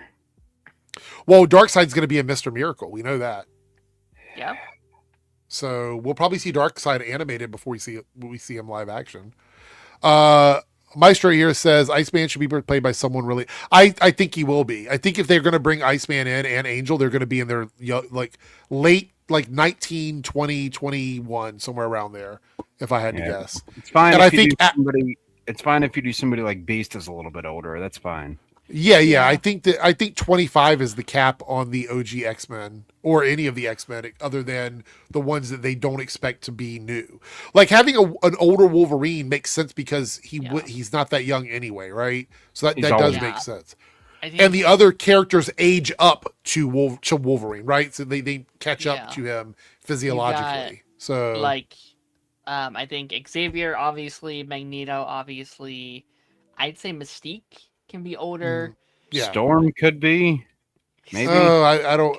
She I could want be, but a Storm lot of to people go. do. I've heard people complaining they don't want Storm to be the goddess mother character out the gate. They want her to be younger. So Throw into that, yeah. Sure, I just don't think you need to go like X-Men Apocalypse young.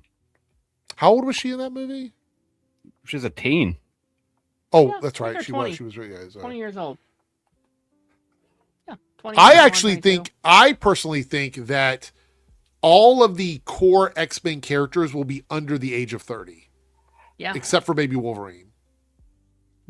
probably. Yeah. This is also just such a good opportunity to uplift young actors that maybe wouldn't have gotten this opportunity. I mean, Cynthia Erivo's too old to play Storm in the MCU. That's exactly how it happened with Hugh Jackman because he was nowhere near the first Yeah. choice for Wolverine back in the day. They offered it to Russell Crowe after Dougray Scott had to back out, and Russell Crowe was like, "Well, this doesn't really sound like me, but it sounds like this guy over here," and that's how Hugh Jackman got it. Yeah. So Chris, this is a good point. I think Alexander Shipp could be Storm. They the story did her zero favors. Yeah, I think the issue was her casting could have been good, but the story itself just wasn't great. That's kind of the problem. Yeah. That actress has like the worst luck when it comes to franchises. That is true. So Darren, you sent in a topic about Disney Plus, I believe. Yeah, it was some. I don't even really know what it is. I didn't even read. I read it. I read it. Okay. I read it already, so we'll talk about it. But yeah, I usually went have it into what I open in was the quarter here, and I'm always like, we'll talk about it. Yeah. So TLDR of this article is that Disney Plus plans to roughly triple its number of international series on Disney Plus over the next 3 years. So we're talking the UK, Ireland, Korea, and Latin America branches of Disney Plus. So they're citing shows like Rivals from the UK, The Perfect Crown from Korea, and Dear Killer Nannies from Latin America. Seems to be performing so well. They're going to expand and up those because they're doing well in their markets as well as international markets. So it sounds to me like they're going to start like leaning into diversity in regions, which Okay. I think is really interesting.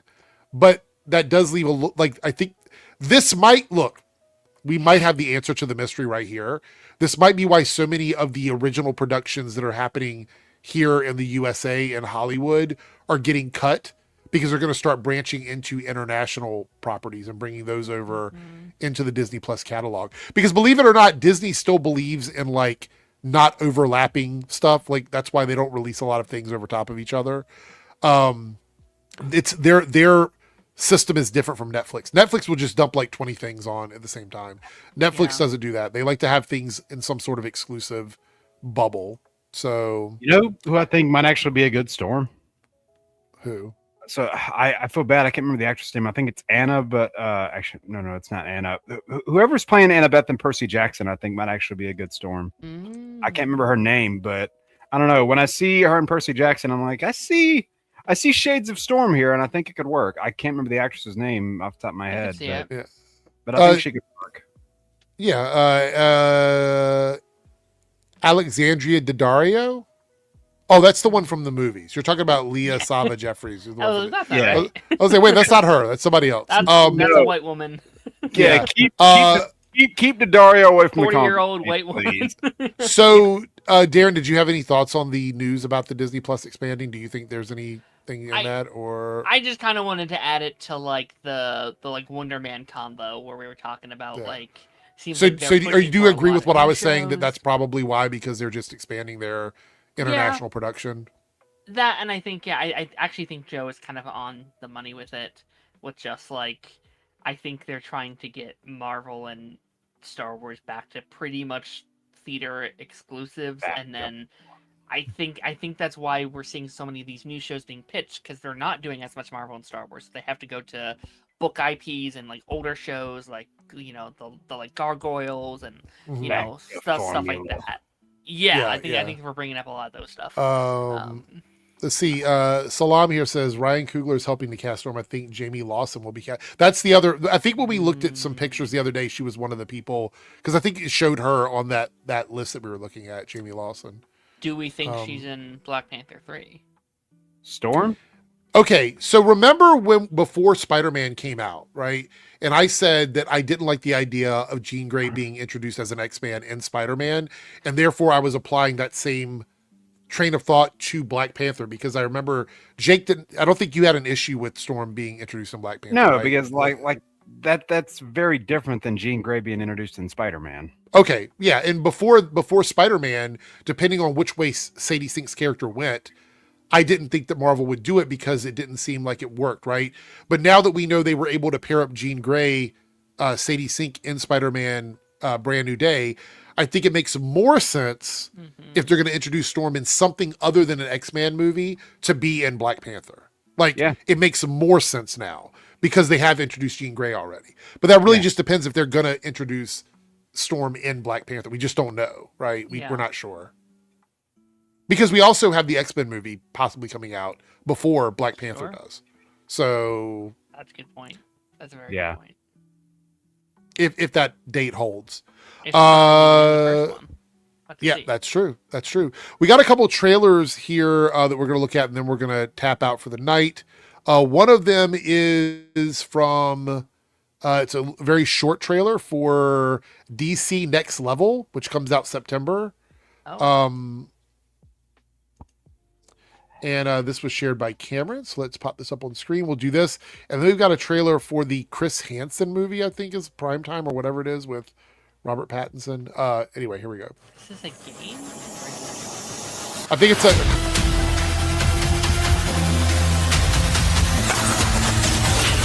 Etrigan! Vixen.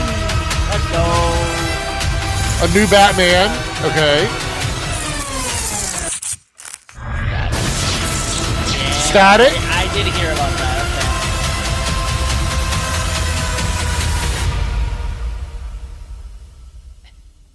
Okay. Is this... All right.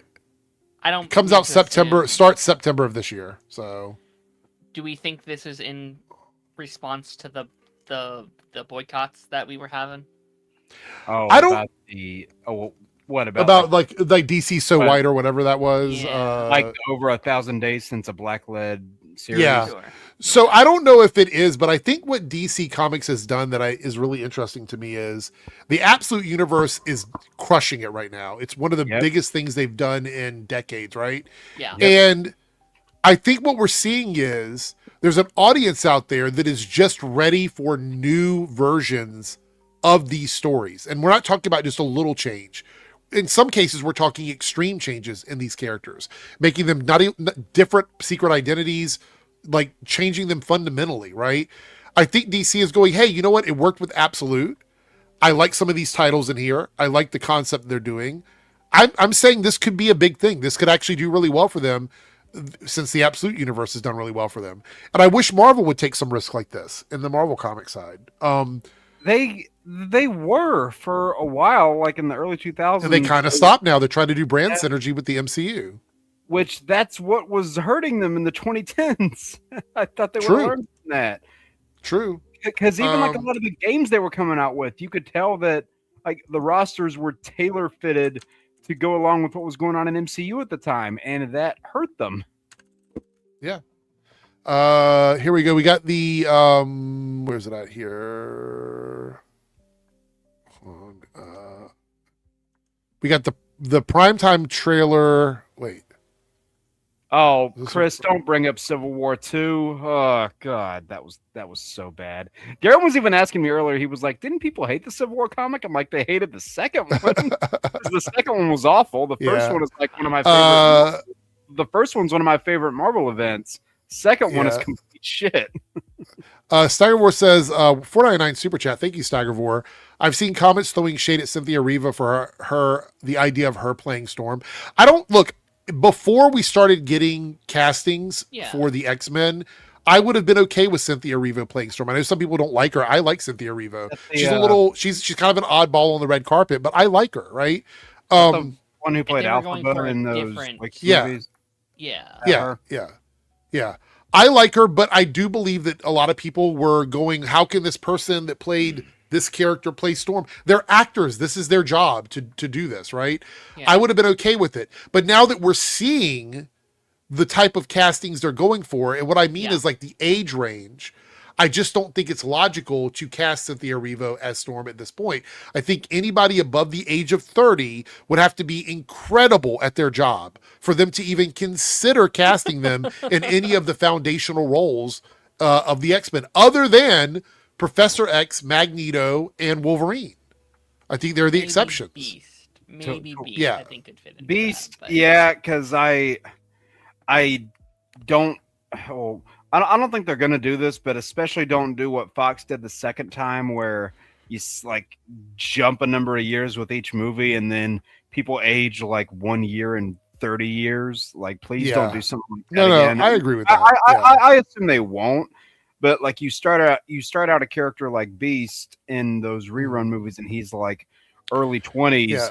And then you go 30 years later, and he's supposed to be like 50 years old, and he doesn't look like it in the slightest. Like Staggervore, I'm talking about the core X-Men. Emma Frost becomes an X-Man later on, but she's not part of the core X-Men. And even then, like, she's kind of a part-timer. Yeah, I feel like we're looking at the casting of Cyclops, right?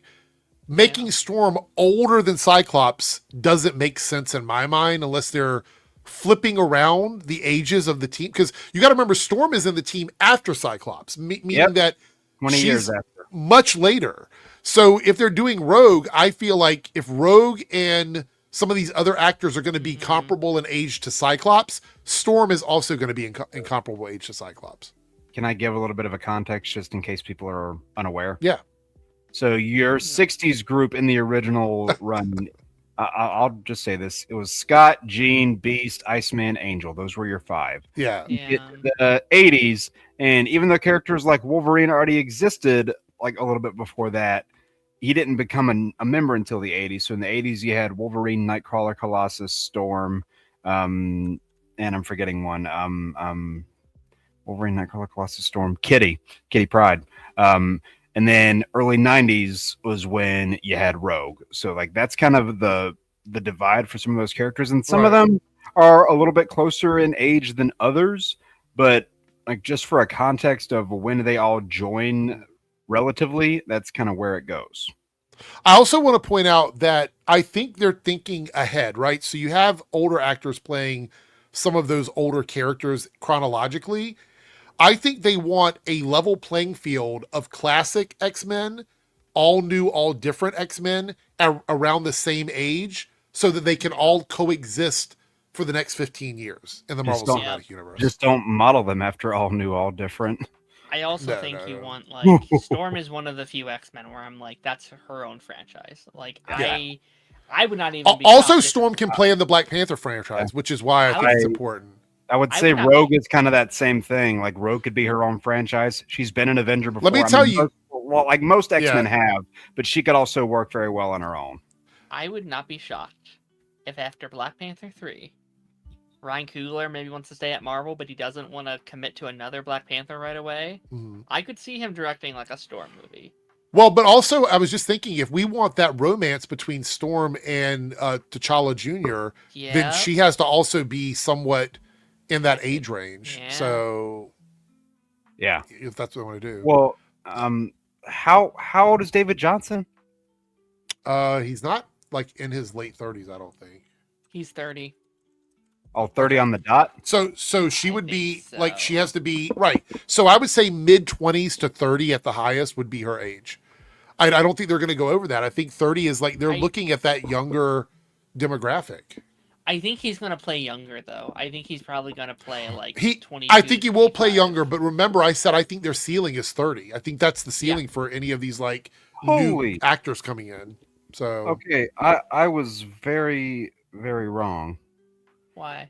Because that person I said that plays Annabeth and Percy Jackson, I was like, oh, she'd be Storm. I just looked at her age; she's 16. I didn't realize she was that young. oh, So- yeah, that's too young. Yeah, probably not.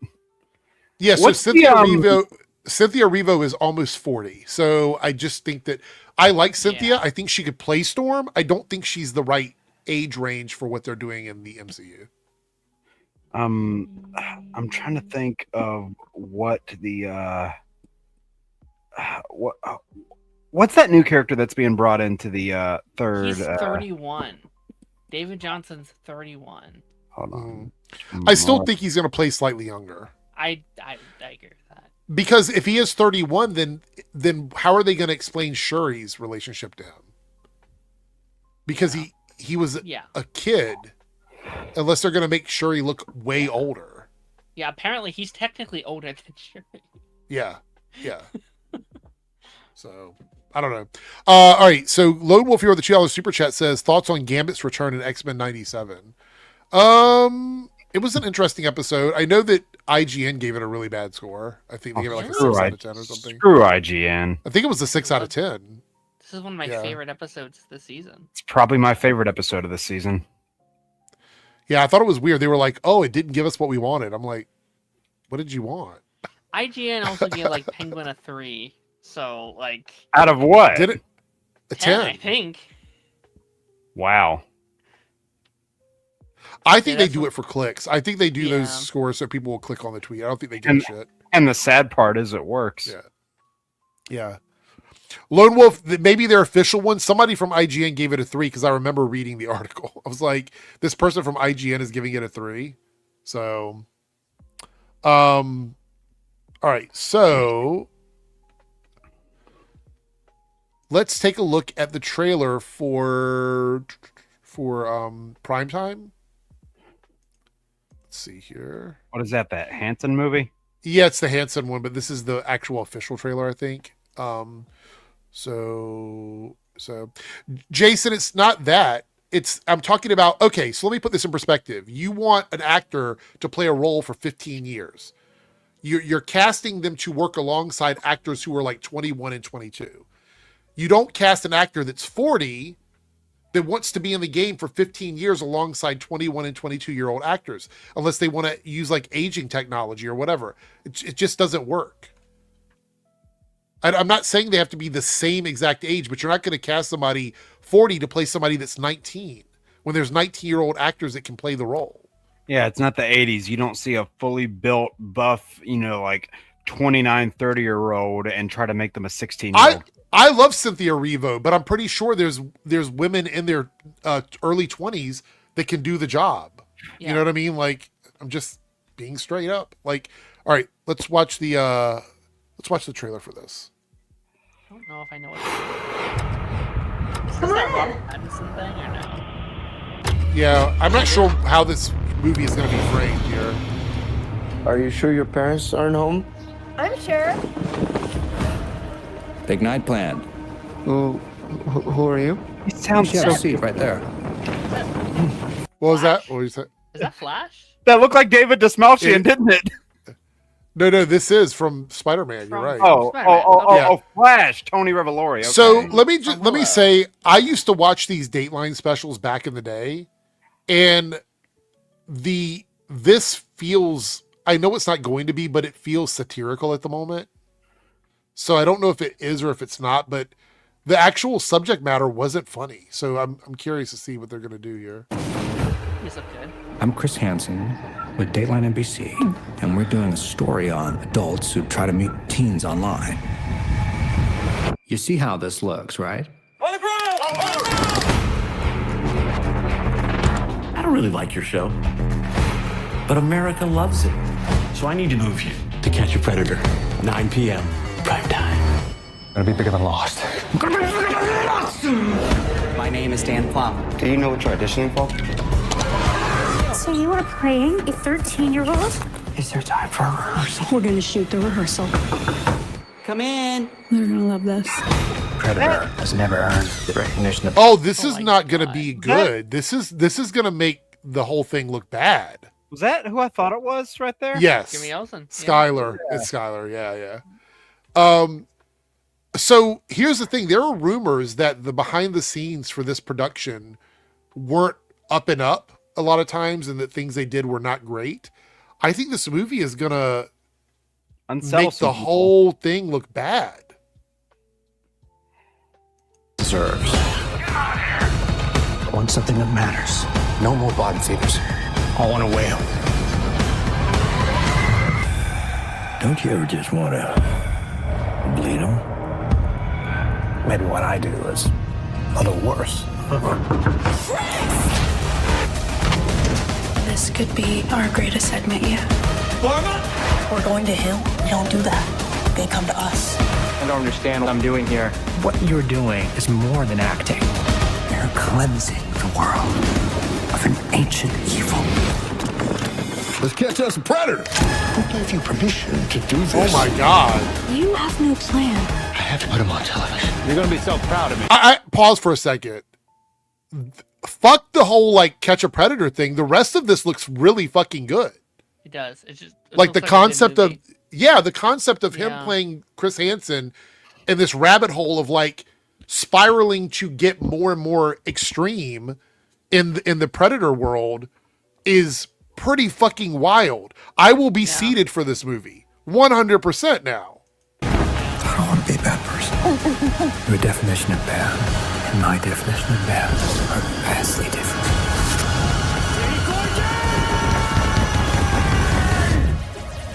What would have happened if I wasn't here? Pattinson is so good. He's so good. Speaking of that, I want to remind people when people go, "Oh, the guy from Twilight," Robert Pattinson is an incredible actor. And keep in mind, this movie comes out while The Odyssey is still technically in theaters, and he's in that movie. So we've got a year of like Odyssey people in movies that are overlapping with properties like Doomsday and Dune and Spider-Man, and now this movie. Like, this is crazy. 2026 is crazy for films right now. I'll say this. For a long time, I haven't been the biggest fan of Robert Pattinson's acting. Like, there are some things he's been in that I've liked, but I haven't liked him as much as other people. And it's not just because of Twilight. There are just a lot of parts of his acting that weren't the best for me. I think Odyssey is probably his best performance that I've ever seen.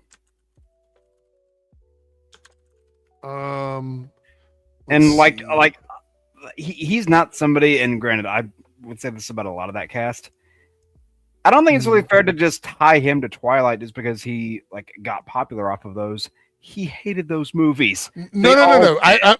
I'm saying like people that like to talk down about him constantly tie him to Twilight. So well, I mean, yeah, he took a job. That's what actors do. Yeah.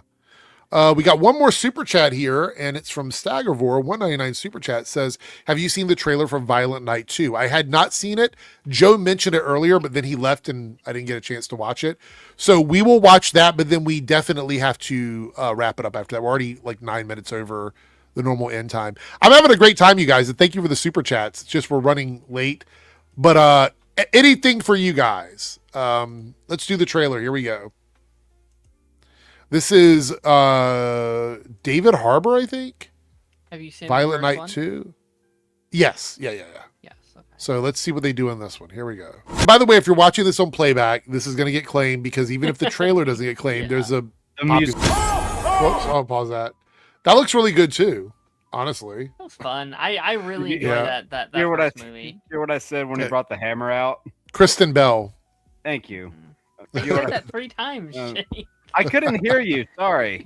Hear what I said. when Last he call brought on the hammer poll, out? by the way, everybody. Vote quickly. We're wrapping it up in like less than 3 minutes. So vote 1, 2, 3, or 4, whichever one you want.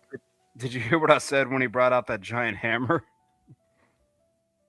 He like brought it down to smash that one guy, and I just went, Cole?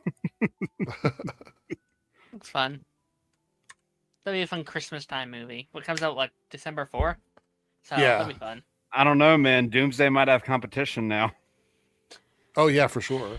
Hey, you know what? David Harbour's gonna be happy. David Harbour is into, like, I'm telling you, Yeah. 2026 is crazy. Everything is people in other movies. I don't get it. It's wild. It's a Like, good to year me. for Anne Hathaway, Zendaya, Tom Holland, John Bernthal, David Harbour. Florence Pugh, Florence 'cause she's in- Pugh, she's yeah. in Dune also.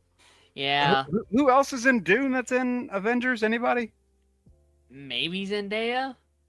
Maybe big fat maybe. I doubt it for her, but I don't know.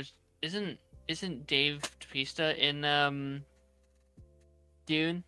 Yeah, yeah. I doubt. so. I mean, I doubt he's in Doomsday, but it's possible, I guess. he could be. Yeah. All right. With that being said, everyone, the votes are 1, best X-Men ever, 2, worst X-Men ever, 3, favorite Spider-Man villains, or 4, favorite redhead characters. Those are the choices. And we're going to do 2 of them because we hit the goal in Reloaded.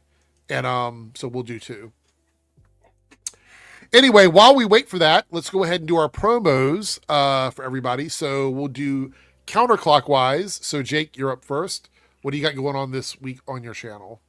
Oh, well, we got some X-Men 90 coverage coming up as the finale is in just under a week. It's crazy to think about that. We got another Lost Level stream on Sunday playing Batman Arkham Knight, and a couple of Spider-Man related bonus videos that I've got coming out. I've been steadily jumping up on the subscriber number, and we're also getting close to monetization. Come on, guys. I think we can get there. And there's like a big list of videos that I'm trying to get through over the next couple weeks. And pretty soon you might see some coverage of Uncanny Experience because I'll be there in Minnesota in September. Okay. What about you, Darren? What's going on? Yep. I got Pipeline Mo Thursday, After Credits Mondays. If you like streams like this, stream with me, Taz, some of the other guys as well over there. And shout out to Taz. Me and Jake just did a big Spider-Man stream on his show today. On his channel today. So Yeah, we've been busy. go check that out. Okay. As far as it goes for me, I did a video today on Reloaded where I'm going to be, or where I was talking about superhero fatigue. Definitely check that out. Tomorrow, it's either going to be pre-recorded or a Copecast. I haven't decided yet, where I'm going to be reacting to a panel with Film Threat and Critical Drinker on it. I don't know if I'm doing it live or if I'm doing it pre-recorded. We'll see how I feel tomorrow. But before we do this, we got 1 minute left. Darren and Jake, do you want to talk about whether you like the Aang movie or not? I haven't seen it yet, so Darren, this is all you. Yeah, it's pretty good. Darren's like, I wish I could have seen it in theaters, you fuckers. That is true. That is for sure. No, it's very. I Fun think it would have movie. done really well in theaters. I wish it would have came out as a wide release. Yeah, I mean, I think the big takeaway is it looks gorgeous. It is. It may be my best looking animated movie I've ever seen. It looks absolutely insane. The story's solid, not amazing. Characters Yeah. are solid, not amazing. I wish they got more. Like, I wish they had the opportunity to do more, because I think maybe they could have improved with more of these. But we'll see what the future of Avatar Studios holds. We'll see. All right. And we're stopping the poll. Here's what we got. The winner is best X-Men ever. So we're going to do our top 3 favorite or best X-Men ever. Yeah, and we might And have we're to doing- throw some hands. We're doing 2 of them, and the second one we're going to get is our favorite Spider-Man villains. And this is across all media. So you could say, I like the Green Goblin from Spider-Man movie franchise. You can say, I like Green Goblin from the animated. Yeah, you could, technically. I like the Green Goblin from the animated series. So you can pick your version, or you can just be generic and say, you know, you just like them in general. It's entirely up to you. And both of these are top 3s. Yeah. Okay. Yeah. And So, God, I feel like both of these have the potential to be like expansive top 5s, but I get it. well, we can do honorable mentions. Anyway, we're going to get out of here. Thanks everybody for being here. Don't forget Tuesday, barring any crazy news, we will start at 11 and we will do a fan appreciation stream. If something big drops, I'm talking like huge news drops between now and Tuesday, I will start an hour early and we'll still do our fan appreciation night. Anyway, that's it. I'm out of here. See everyone later. And because it's my show and I can do what I want, I'm going to use my intro as the outro.